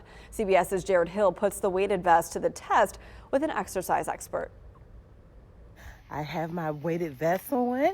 Weighted vests are having a moment in personal fitness. Noam Tamir, a trainer himself, says he started using a vest to boost his morning treadmill walk and get ready for some hiking. This is great because it kind of prepares you for, if you're putting a backpack on with, all the equipment that you need for a hike. Heather Milton, an exercise physiologist with NYU Langone Health, says walking with these vests can enhance a cardio workout and raise your heart rate. But she says data does not support the common claim that walking in a vest improves bone density. Only 20 or 30 minutes of walking, we don't really know if it has the same benefit because it's such a small amount of time. For those looking for benefits, here's a clear place to start. And then this one is adjustable with the weight, right? Yeah, so we're gonna start around a 5% of what your body weight would be. Milton says choose a vest with adjustable weight to work your way up. She says a weighted vest can also enhance resistance training if you wear it when lifting weights or doing calisthenics. It stimulates adaptations of building better muscle, bone health, and tendon and ligament health. The latest social media-driven fitness craze comes as about 3 in 5 adults tell health policy researchers at KFF that they use social media to find health information and advice. For Milton, all the TikTok and Instagram posts provide an opportunity to educate her clients. Use that information to tell them whether or not something they've seen is beneficial for them individually. Or if it's not worth its weight in sweat. Jared Hill, CBS News, New York.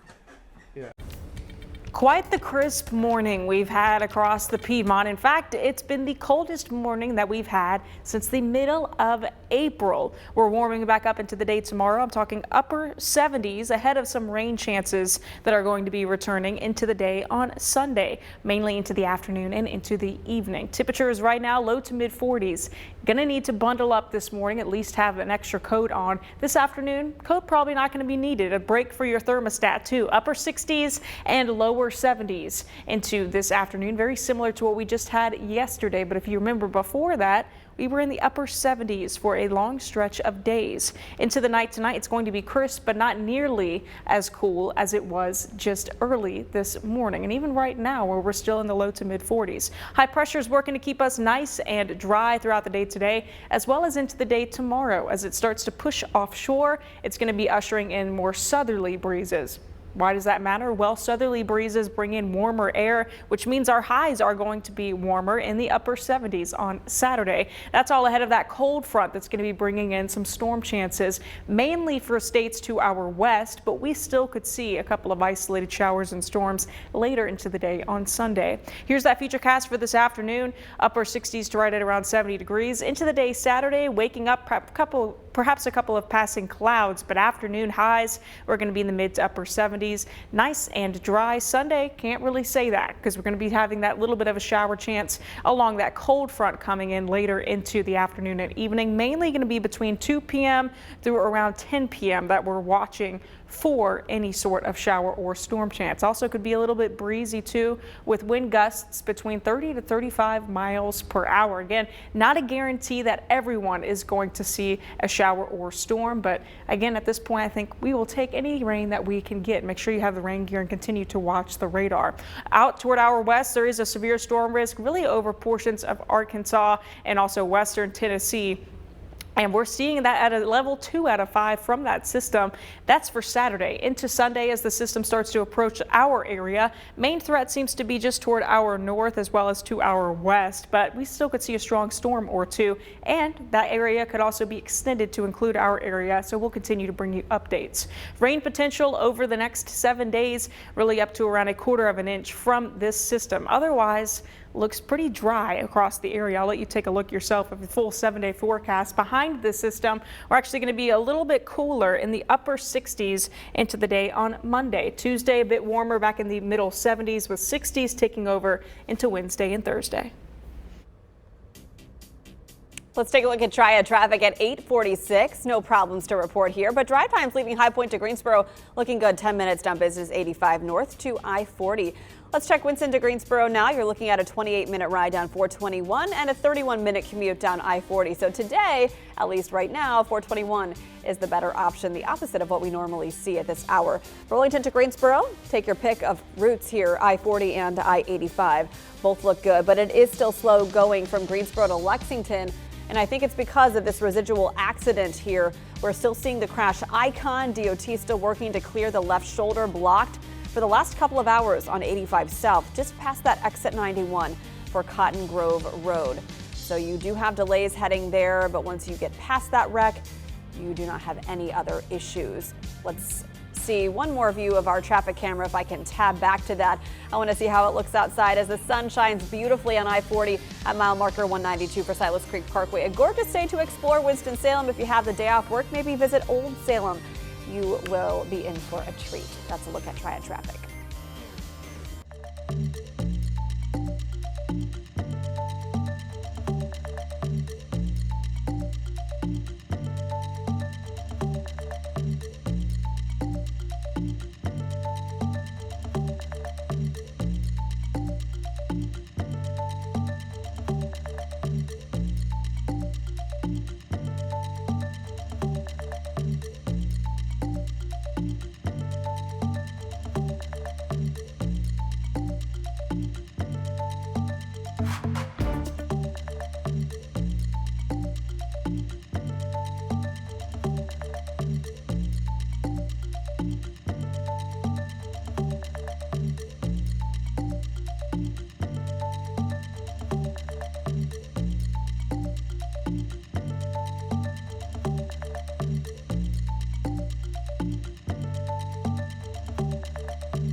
Well, some news as you start to stock up for Halloween. You're, no surprise, going to be paying more for candy this year.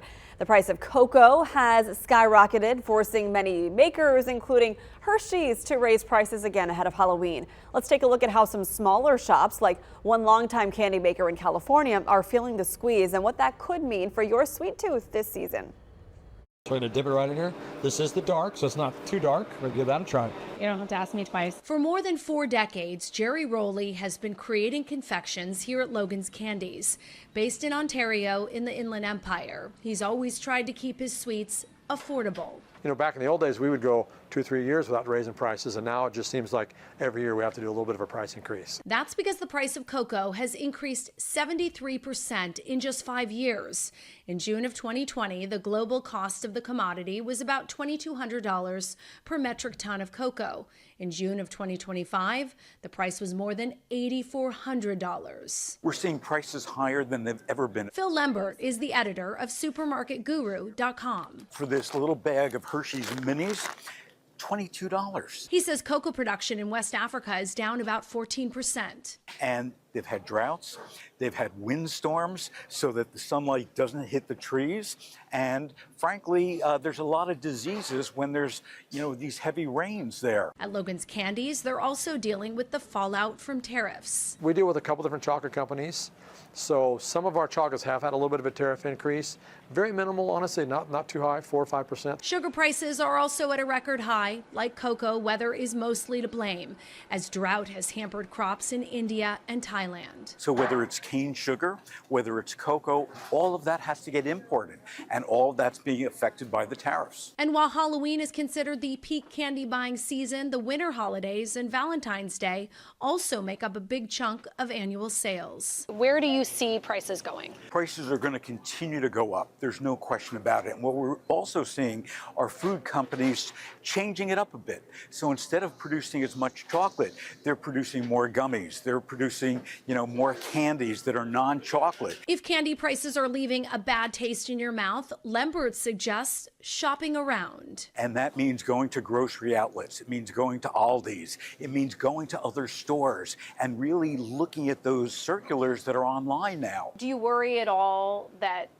the season will not be as fruitful? We always talk about candy being kind of an inflation fighter because when times are bad, people tend to buy more candy. And over at Logan's, Rowley says he's doing his best to absorb as much of the price increases his business can handle, all to keep prices low for his loyal customers. What a beautiful start to your Friday, but certainly has been a chilly one. Right now we're seeing beautiful sunny skies right now across the area. Beautiful blue sunny skies without hardly any clouds today. Lows this morning were the coldest we've been since April. 44 in Greensboro, 42 in High Point, and 42 also in Lexington. Into this afternoon, we're going to be back in the upper 60s to right at around 70 degrees with plenty of sunshine and plenty of sunshine for any of your outdoor plans. Into the day tomorrow, we're warming up a bit. We're going to be back in the upper 70s, a little bit cooler on Sunday with some much needed rain chances into the back half of the day, but not going to be a guarantee for everyone. Into early next week, we're a bit cooler behind that front in the 60s. 70s are back for Tuesday, then a bit cooler to wrap up the week.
Good morning, I'm Megan Maleras. Let's catch you up on some stories you might have missed that are making headlines.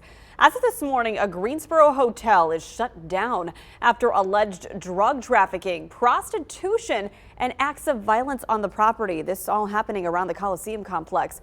Nearly 75 Greensboro police officers and state agents enforced a temporary restraining order at the Howard Johnson Hotel on Beasley Street Thursday.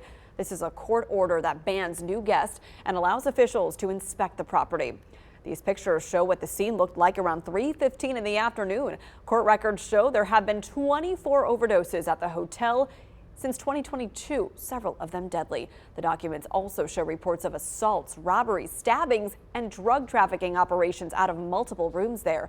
GPD says it arrested 6 people during a search this week, and inspectors also found, on top of everything else, faulty wiring and gas leaks. City officials say shutting down the property will help protect public safety in the area.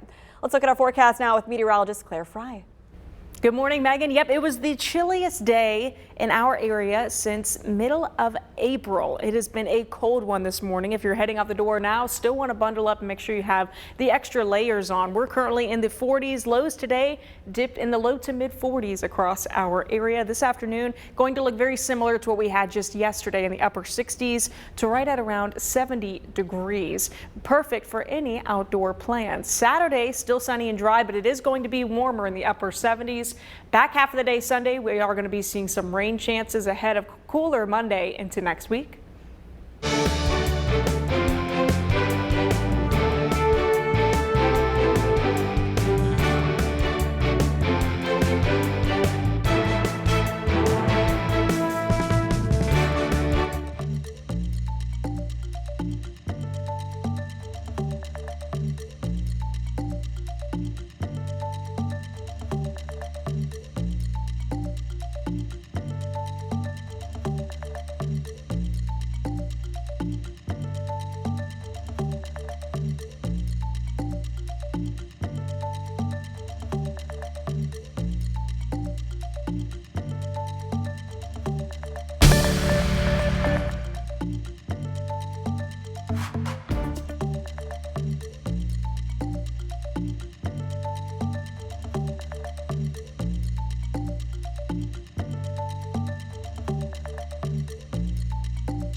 Mic check 1 2 3 4 5.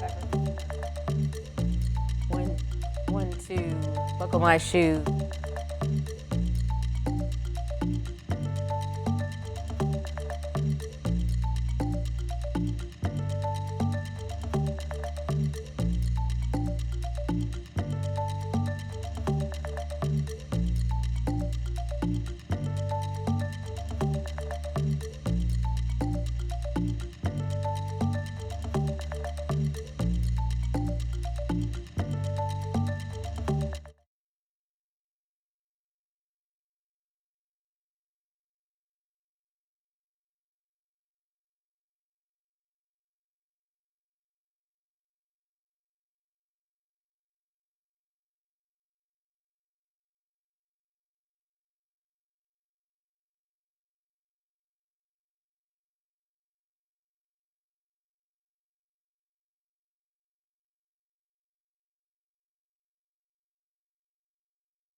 Coming up on WFMY News 2 at 9, a Greensboro hotel shuts down after accusations of violent crime.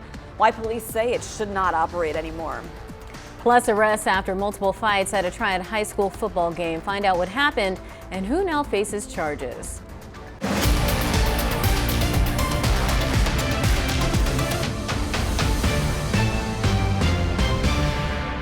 Welcome to WFMY News 2 at 9. We have a lot to cover this hour. I'm Megan Maleris. And I'm Lauren Coleman. Before we get into some of these headlines, let's get a check of the weather with meteorologist Claire Fry. It's cold. Temperatures we haven't seen since April. Yeah, that's right. And you know, I actually had to turn on my heat this morning on the way here, which is kind of a big deal, right? We got all the way down into the low to mid 40s, and even some places in the northern Piedmont over toward Reedsville and Danville crept into the mid to upper 30s. Quite a chilly one this morning. morning. If you're heading out now, make sure you grab the coat because we're still in the upper 40s and lower 50s, just starting to warm up. Greensboro right now 52, plenty of sunshine. Winds are nice and calm all across the area. Going to continue to be sunny for the day today as well as into the day tomorrow. Highs today going to be very similar to what we had just yesterday. Upper 60s to right at around 70 degrees. Tonight still going to be crisp, but not as crisp as it was this morning. I'm talking mid to upper 40s to right at around 50 degrees. A beautiful day is in store for the day today. A crisp fall day at that. Upper 60s to right at around 70 degrees. Perfect for any outdoor plans, and that includes tonight's plans too, with it being so clear and also cool. Friday night football fever also looking nice and dry and also pretty nice and cool. Into the upcoming weekend though, we are going to be warming up into the day Saturday, upper 70s, sunny and dry.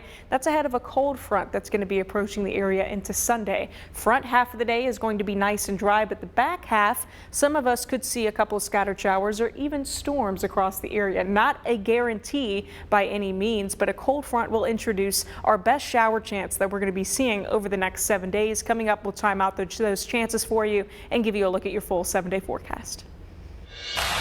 Greensboro police and state agents have shut down a hotel after alleged drug trafficking, prostitution, and acts of violence on the property. Yeah, this all happening in an area near the Coliseum. Nearly 75 officers and agents enforced a temporary restraining order at Howard Johnson Hotel on Beasley Street. The court order bans new guests and allows officials to inspect the property. These pictures show what the scene looked like around 3:15 yesterday afternoon. Court records show 24 overdoses at this hotel since 2022, so 3 years. Several of those incidents were deadly. The documents also show reports of assaults, robberies, stabbings, and drug trafficking operations out of multiple rooms. Greensboro police say they arrested 6 people during a search this week, and inspectors found faulty wiring and gas leaks.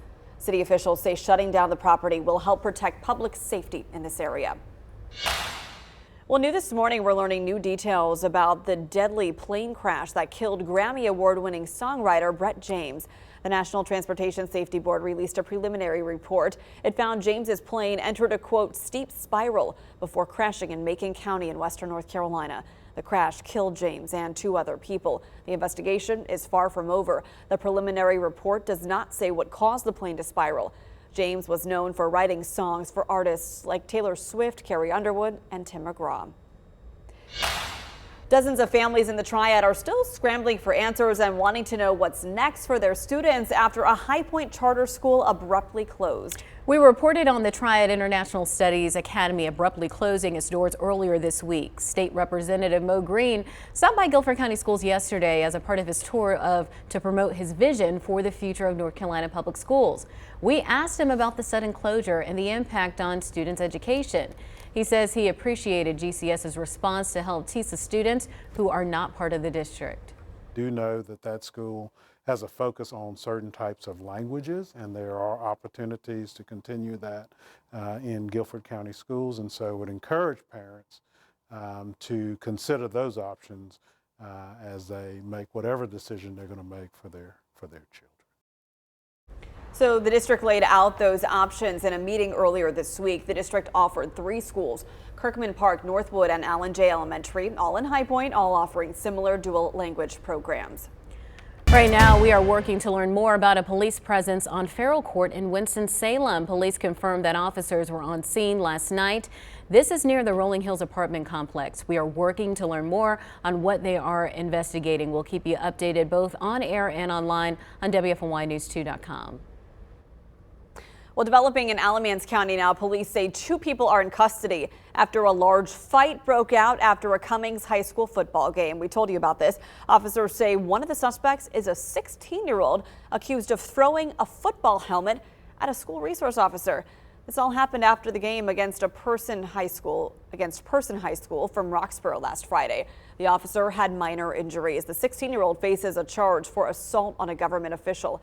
The story does not end there, though. Police say a separate fight broke out between 2 students. An 18-year-old was charged with assault. That person hurt is expected to be okay. Authorities have not said which school the students involved attended. They also say more arrests could be coming. Video posted by the Asheville Police Department is raising serious concerns about drivers ignoring school bus laws. The video shows cars ride right by a school bus while it's stopped on the East Presnell Road as the bus comes to a stop. The video shows not one, not two, but 3 cars speed by. This is as the driver deployed its stop sign. Another angle of the same stop shows just how dark it was when the cars passed. There were 11 children on board when this happened. This angle also shows that stop sign deployed.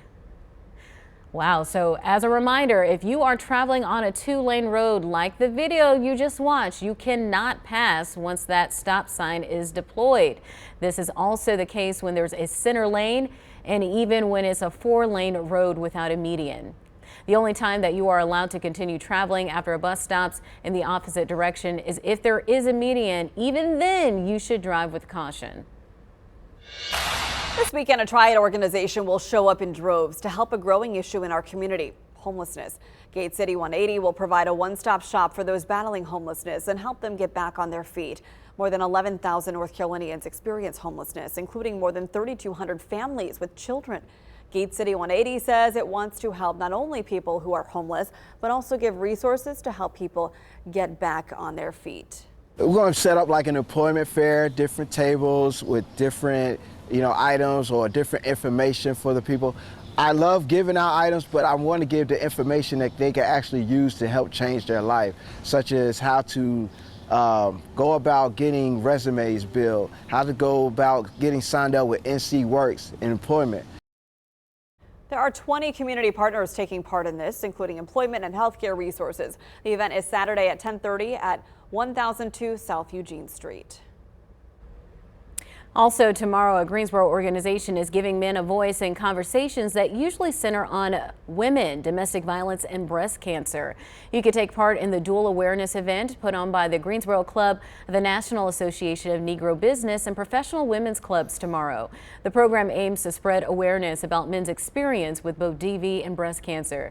It's free, but space is limited. It's at the Glenn McNary Library from 11 to 1. Before we go to break, some tough news to share. The music world is mourning after news spread that Ace Frehley, the original lead guitarist and founding member of the rock band Kiss, has died. His agent said he passed peacefully, but prior to that had experienced injuries from a recent fall. Frehley and his bandmates were inducted into the Rock and Roll Hall of Fame in 2014. He is the first to die among the 4 founding members of Kiss. Coming up, tariffs and inflation driving up costs at restaurants, as you might have noticed, what some businesses are doing to stay afloat.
Wall Street closed with all red arrows Thursday, pulled down by dips in banking sector stocks. Yeah, the Dow fell 301 points, the Nasdaq sank 107 points, and the S&P 500 dropped 41 points. Jesse Mitchell has the latest business news headlines.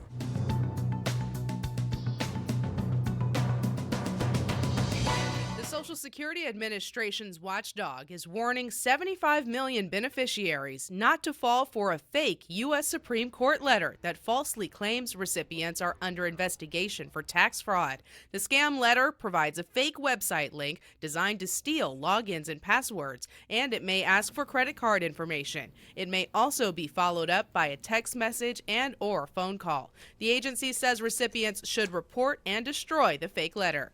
The Consumer Product Safety Commission alerts people to immediately stop using tens of thousands of personal transportation vehicles and golf carts. Nearly 100,000 Textron E-Z-Go PTVs were recalled because the fuel could leak, posing a fire hazard. Another 23,000 Yamaha golf carts from model years 2017 to 2025 have also been recalled. Regulators say the Drive 2 model lacks stoplights, which can pose a crash risk, and the Yamaha DR2A and DR2E models may fail to brake, which could cause crashes and serious injury. Users should contact the companies for a repair.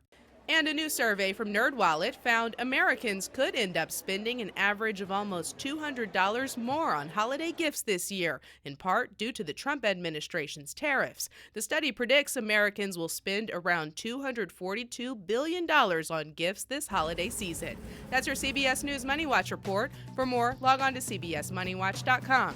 At the CBS Broadcast Center, I'm Jesse Mitchell. The ripple effect of the Trump administration's tariffs are being seen in higher costs for consumers. A recent Goldman Sachs report says Americans are picking up 55% of the cost of the higher import tax. Elise Preston reports the proof can be found on that dining out receipt. Piping hot pasta is a family affair for Sunday Gravy in Inglewood, California. Owner Sol Bashirian's family has operated an Italian restaurant in the same spot for decades. My dad put an offer together and grabbed all his savings and bought this place, and here we are now, almost 50 years later.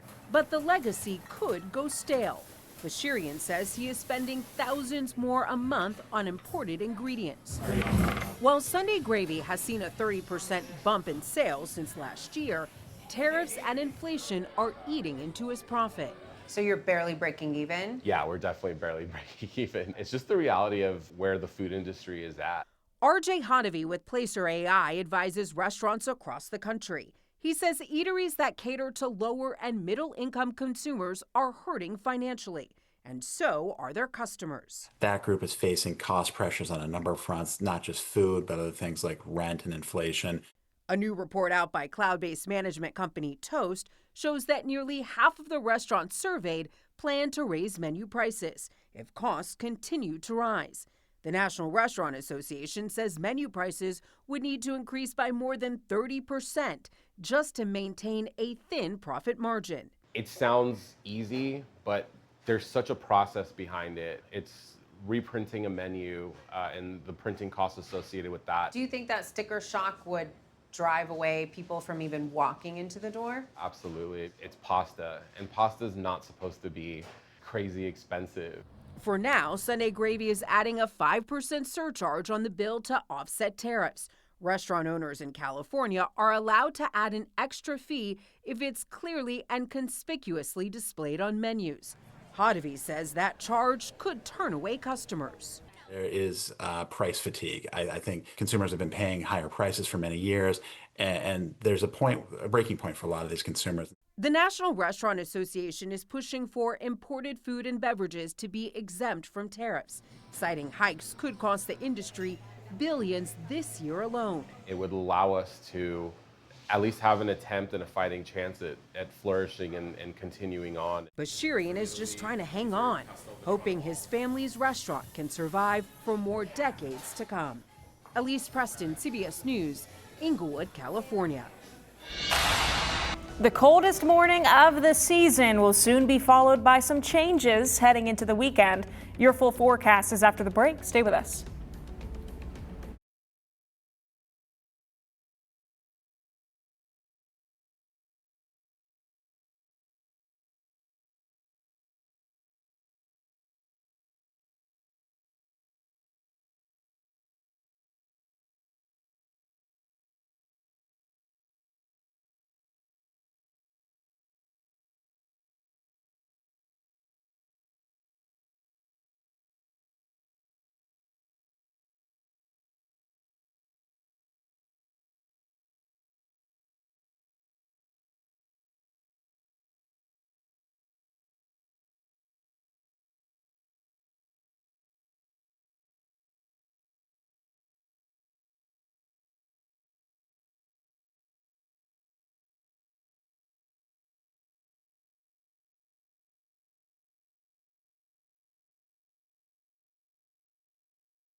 More funding to help North Carolina stop flooding. Governor Josh Stein visited Marshall in western North Carolina yesterday and announced $6 million in grants to help reduce flood risks across the state. Marshall was one of the areas hit hard by Hurricane Helene. Drone video from less than a month ago shows some progress, but still more work to be done. This money will go toward 11 projects. Let's look at our forecast now with meteorologist Claire Fry. Claire, I polled our viewers on Facebook asking if they had turned on the heat, and the majority said, yeah, this morning was it.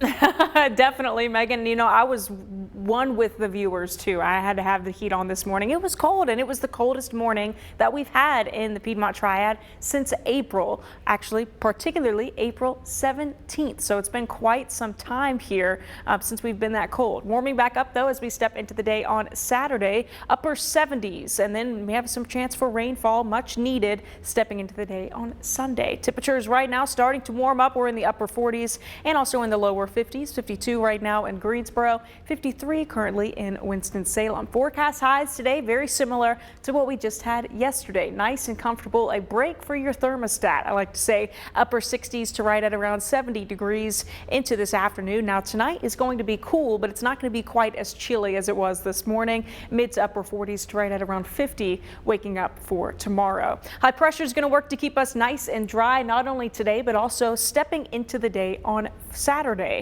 And that's also going to be keeping us a little bit warmer too as we step into the afternoon with the upper 70s. Then we're going to be tracking this cold front that's going to be dragging in some shower and also storm chances for us later into the day on Sunday. We'll time it out here in your futurecast. Friday 7 o'clock, we're already slipping back down into the 50s, waking up Saturday morning into the upper 40s and lower 50s. Tomorrow afternoon, mid to upper 70s. You can see these wind barbs here in the white, bringing in that southerly breeze that's warmer that'll stay with us throughout the day on Saturday. Now into Sunday, some changes arrive as a cold front starts to be moving into the area, and that's going to be bringing in more clouds as well as that shower and thunderstorm risk later on into the evening. We could have some isolated storms anywhere in the window between 2 o'clock until 10 o'clock into the evening. Also going to be seeing pretty gusty winds within these storms too, really up to around 30 to 35 miles per hour. Make sure you have the rain gear and continue to watch the radar too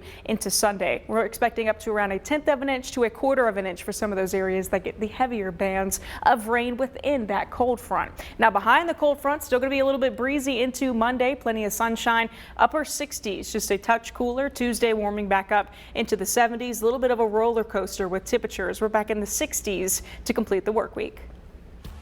12 Carolina bear cubs are back in the wild. The NC Wildlife Resource Commission says it recently released 12 rehabilitated black bear cubs as a part of a program that takes orphan bear cubs and takes care of them until they're old enough to go out on their own. Bear cubs are released on state-managed lands at sites far from human development. Some of the cubs are outfitted with tracking collars when they are released so biologists can monitor their movements and learn more about them. Coming up, this movie theater is known for its blockbusters, but it's what's happening off the screen that's inspiring audiences. See how employees with disabilities are shining at work next.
It is National Disability Employment Awareness Month, and a Connecticut multiplex that shows first-run movies is doing their part to hire those with disabilities. Yeah, but Nikki Baptiste tells us the real story in this theater is what's happening off the screens.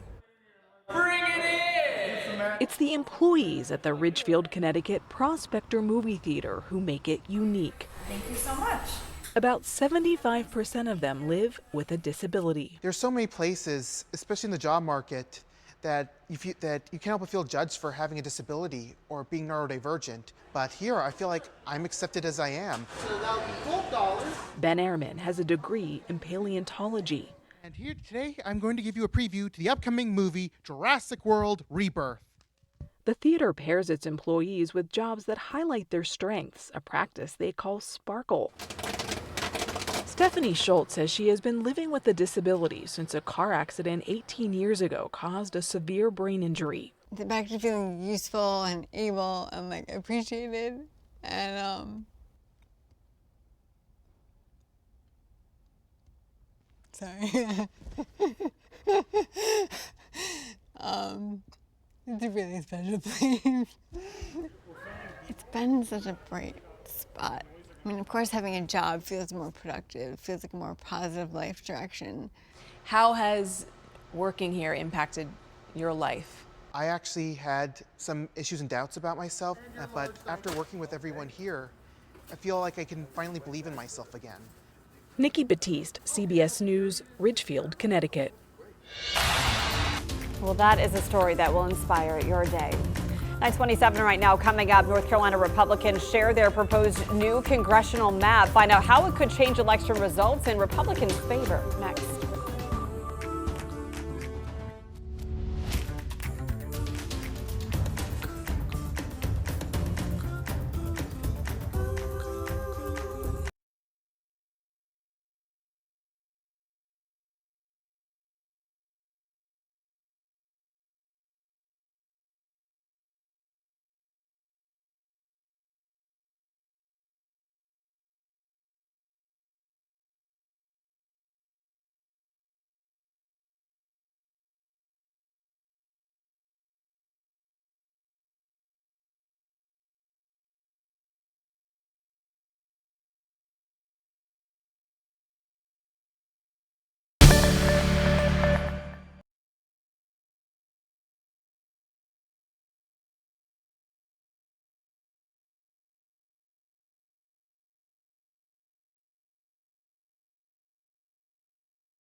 Welcome to WFMY News 2 at 9. It's now 9:30 on this Friday. I'm Megan Malaris. And I'm Lauren Coleman. We're here with meteorologist Claire Fry. We're so excited that we're heading into the weekend, but it's going to be a little nippy.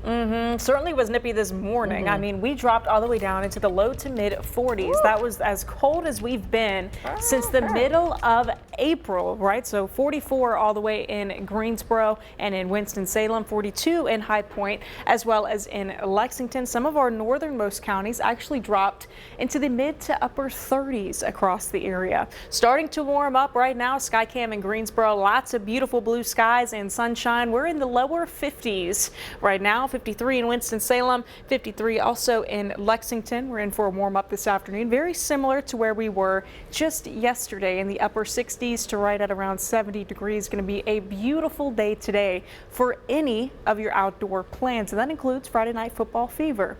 Into the weekend, warming up a bit for Saturday, sunny and dry.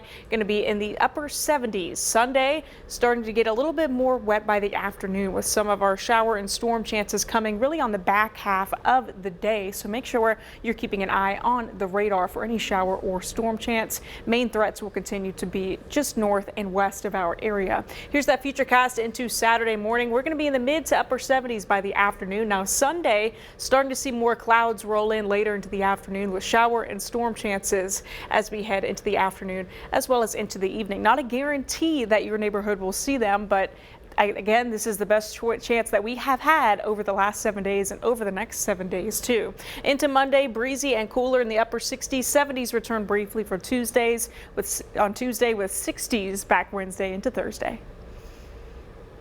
And this chill fall air is a reminder, winter, it is coming. As City of Greensboro crews practiced their snow plans yesterday to make sure they're in tip-top shape for the first winter. Yeah, just to be clear, no snow this weekend. This is all just in preparation of what is to come. Snow is on our minds, and we're also, though, seeing drought conditions right now. Without much rain, farmers are noticing their crops are being hit hard. One in Alamance County said plants put in September are already suffering. If you get too much rain, sometimes all the roots will be up on top, and then when it cuts off like it did this year, it's hard for it to survive. But all I want on this is for it to get a little bit bigger so it can survive the winter. Farmers say this winter could be the difference maker for some plants. After his peace deal between Israel and Hamas, President Trump is turning to Russia's war on Ukraine. Today, the president will host Ukraine's president at the White House. This after a phone call with Russia's leader yesterday led to the announcement that the two will hold another summit. CBS's Naomi Ruckham has more. Fresh off his big win securing a Middle East peace deal, President Trump now hopes to do the same for Ukraine and Russia. We're going to get it stopped. Today, President Trump meets with Ukrainian President Volodymyr Zelensky.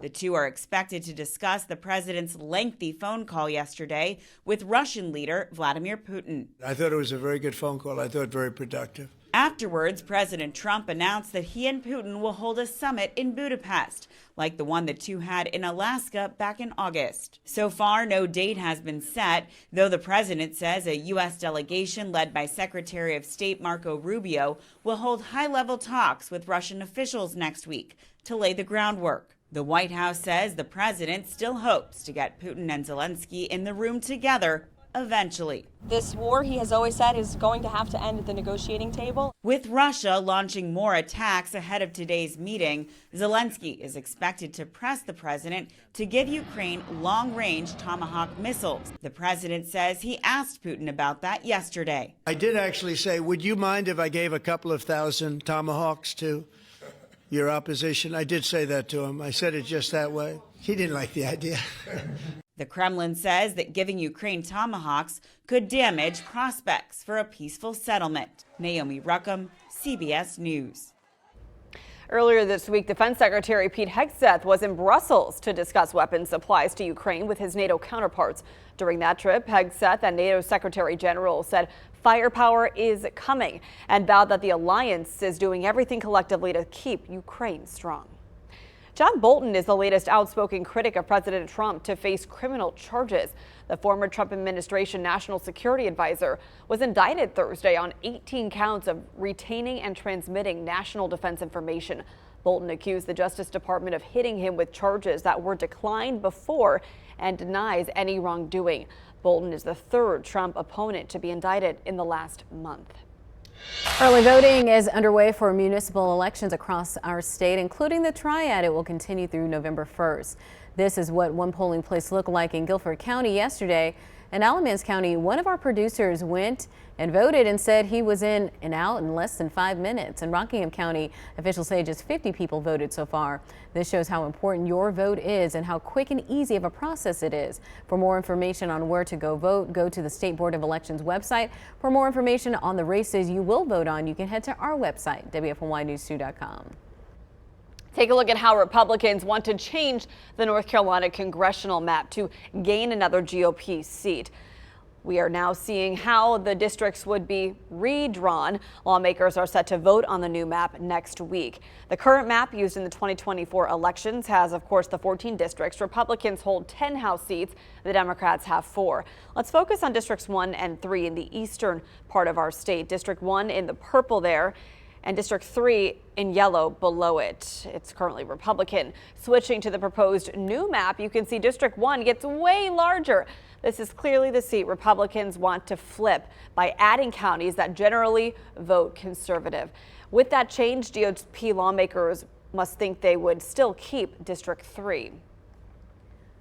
Republicans are trying to change the map after President Trump urged lawmakers to nullify Democratic redistricting efforts, specifically in California. Senator Phil Berger said in part, "We are doing everything we can to protect President Trump's agenda, which means safeguarding Republican control of Congress."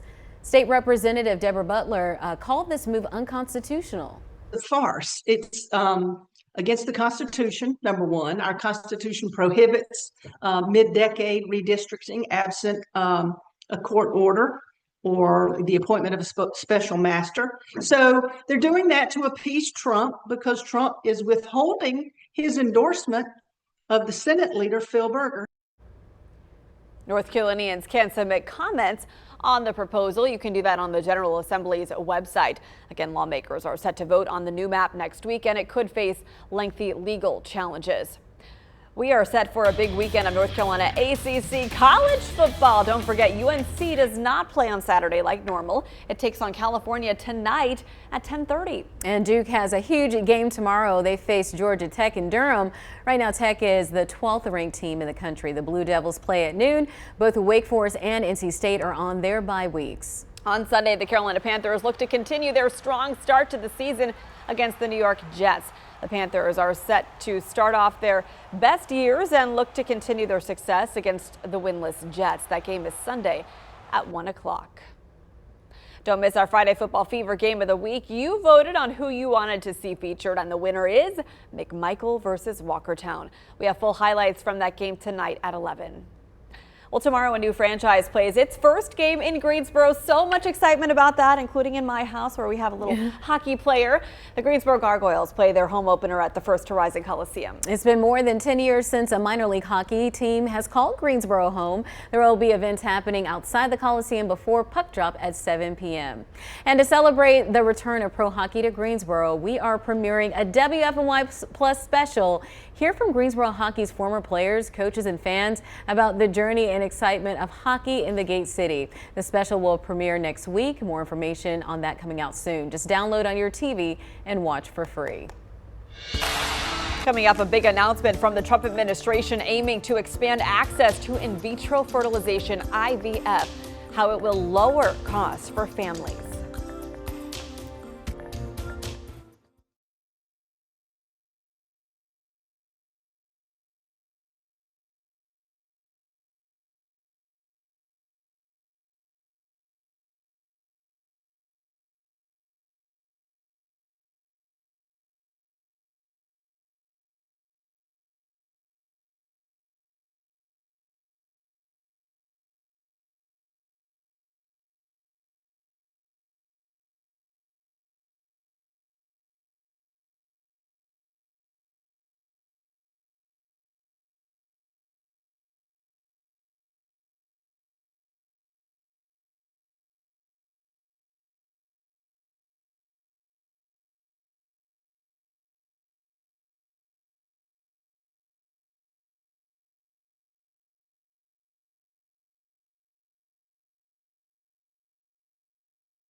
This is huge news for families struggling with fertility. President Donald Trump announced plans to expand access to in vitro fertilization, or IVF. The administration says its efforts include selling common fertility drugs at steeply reduced prices. The plan wants to make IVF treatment more affordable. Sherelle Hubbard has more. We're here today to announce a historic victory for American women, mothers, and families. The deal, announced Thursday, is a part of an effort towards aggressively reducing out-of-pocket and health plan costs for in vitro fertilization treatment. The number one fertility drug used in IVF is currently 700% more expensive in the United States than the rest of the world. And you know, we're ending all of that. The 3 IVF drugs that will be sold on Trump RX typically cost $5,000 per cycle. Beyond drugs, IVF costs can average $20,000 to $30,000. But the announcement falls short of Trump's campaign promise of universal free IVF coverage for those seeking it. I'm like the father. I consider myself to be the father of fertilization, remember? The administration announced an agreement with one of the world's leading manufacturers of fertility drugs to offer a deep discount when selling to American patients. Members of Trump's cabinet also previewed a plan to spur employers to offer free IVF coverage to their employees. Creates a legal pathway for employers to offer fertility benefit packages to people that need them, similar to how dental, vision, and life insurance are currently offered. Trump said he's encouraging employers to improve IVF access through healthcare insurance plans that offer elective add-on insurance. However, employers are not being compelled to offer IVF coverage, nor will there be a requirement for government or insurance company coverage. I'm Sherelle Hubbard reporting. Drug makers Pfizer and AstraZeneca also signed agreements in recent weeks with the administration to offer drugs on Trump RX as a part of its multi-part deals, earning reprieves from higher tariffs on imported products. Let's take a look at some of our other top health headlines this morning. People who receive a lot of support from their family, friends, and colleagues get a boost to their physical health as well as mental health. A study of more than 30 countries found people who feel strong social support even perform better at work and do better in school. It's part of the growing evidence showing social support network is critical for overall health. What causes an ex-smoker to relapse, as Australian researchers found, is often not a strong urge to smoke. Instead, many former smokers who start smoking again say they're simply exhausted of the constant effort needed to avoid smoking. It's called psychological fatigue. And the study found 64% of people who experienced it relapse and start smoking again. ER doctors reporting an alarming rise in eye injuries, and the cause? It's pickleball. A study published in JAMA found an increase in more than 400 pickleball-related eye injuries between 2021 and 2024, including detached retinas and orbital fractures. The study recommends standards for eye protection be introduced to the game. It's a fitness trend that caught the eye of many recently. People walking and working out in weighted vests. Posts on social media come out with claims they can boost weight loss or even build stronger bones. But healthcare professionals say some of the claims may not hold up. Jared Hill put it to the test. I have my weighted vest on. Weighted vests are having a moment in personal fitness. Noam Tamir, a trainer himself, says he started using a vest to boost his morning treadmill walk and get ready for some hiking. This is great because it kind of prepares you for, if you're putting a backpack on with, all the equipment that you need for a hike. Heather Milton, an exercise physiologist with NYU Langone Health, says walking with these vests can enhance a cardio workout and raise your heart rate. But she says data does not support the common claim that walking in a vest improves bone density. Only 20 or 30 minutes of walking, we don't really know if it has the same benefit because it's such a small amount of time. For those looking for benefits, here's a clear place to start. And then this one is adjustable with the weight, right? Yeah, so we're gonna start around a 5% of what your body weight would be. Milton says choose a vest with adjustable weight to work your way up. She says a weighted vest can also enhance resistance training if you wear it when lifting weights or doing calisthenics. It stimulates adaptations of building better muscle, bone health, and tendon and ligament health. The latest social media-driven fitness craze comes as about 3 in 5 adults tell health policy researchers at KFF that they use social media to find health information and advice. For Milton, all the TikTok and Instagram posts provide an opportunity to educate her clients. Use that information to tell them whether or not something they've seen is beneficial for them individually. Or if it's not worth its weight in sweat. Jared Hill, CBS News, New York. Yeah, she makes a good point about doing that research. I think anytime you see something trending or things that are out there, make sure that this is the right product for you. Maybe speak to your doctor. I know a lot of the waist trainers are pretty popular. I've worn them. I have one. And you have some people that say they're bad for your posture, they're good for your posture. I think just doing your research and speaking to an expert will help. Yeah, well, no need for me to buy one of these. I carry around a 20+ pound toddler all day, although one hip gets more of that weight than the other. So I got to even it out. I think it's great, though, if you want to look into something that is beneficial potentially to your health. But as far as the strength training and the bone density, we had an expert on the show yesterday talking about aging and wellness for seniors, and she said it's really about those high impact exercises, utilizing your muscles and building back that muscle mass that you lose as you get older. Resistance bands even around the house can help. You can get those for like $2-3 from any retail big store. pack. So lots of good options. Yeah. Well, coming up, the iconic North Carolina home from Dawson's Creek goes up for sale. Find out how much you'll have to pay to own it next.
A piece of North Carolina television history just hit the market. The home featured on the 90s teen drama Dawson's Creek is for sale for the first time since it was built nearly 150 years ago. The 4-bedroom house sits on nearly 2 acres in Wilmington and includes a private dock.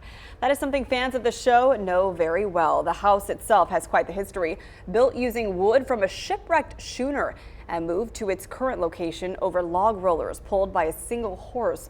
Although the listing says it is livable, the house needs a lot of work because of its age. It also is not cheap. It is listed at $3.2 million. The North Carolina Music Hall of Fame held its 2025 induction ceremony. There were 6 inductees, including North Carolina and App State native Luke Combs. He said this was a huge honor. It means everything, you know what I mean? It takes a village, obviously. I know that now as a father myself, and My village is all here tonight with me, so that's really great. And my whole family still lives in the Charlotte area and grew up in, I was born in Huntersville and lived there till I was 8. I was at my grandma's house last night with my kids, and just North Carolina feels like home, so it's great to be back. Yeah, congratulations to him. Other inductees included Robert Deaton and Hattie Leeper.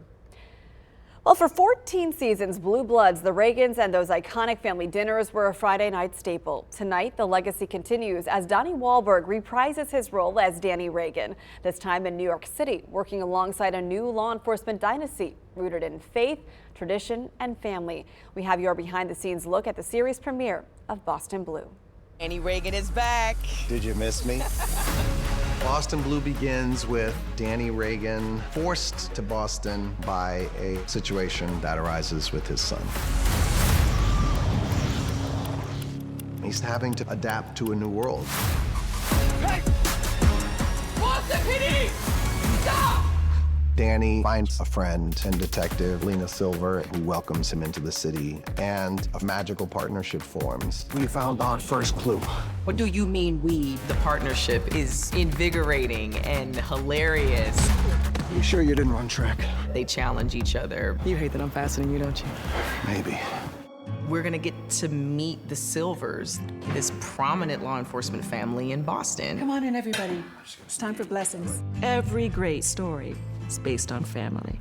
And what is more human than breaking bread and telling stories? The tradition of the Reagan Sunday dinner can live on while being part of this new family. This whole concept of families sitting around the table, connecting with each other is such a universal thing. I am Jewish, and we sit around a table once a week for Shabbat dinner, and we have conversations about what's going on in our lives and what's going on in the world, and I thought, well, couldn't we do that? To be a part of this dinner, the audience will be able to relate to that. It's the same values that Blue Bloods fans love. It's just an expansion of the already existing universe.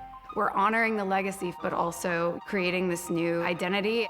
Boston Blue is a drama with this beautiful heart of relationship, family, tradition, faith. We're also solving cases every week. There's all kinds of romance. There may be some legacy characters coming on too. There's explosions, there's car chases, there's like just a bunch of cool cop action. Stay down! Stay down! Gosh, this city, you know, it just reminds me of where I came from. It's a little, overwhelming. Boston is an iconic city, and we have to capture that. But we also have to capture the subtleties, and we're going to do that too. Can I have my time, director?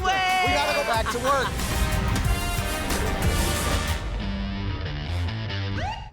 What an awesome cast. Don't miss the series premiere of Boston Blue this evening at 10 o'clock, right after the series premiere of Sheriff Country, right here on WFMY News 2.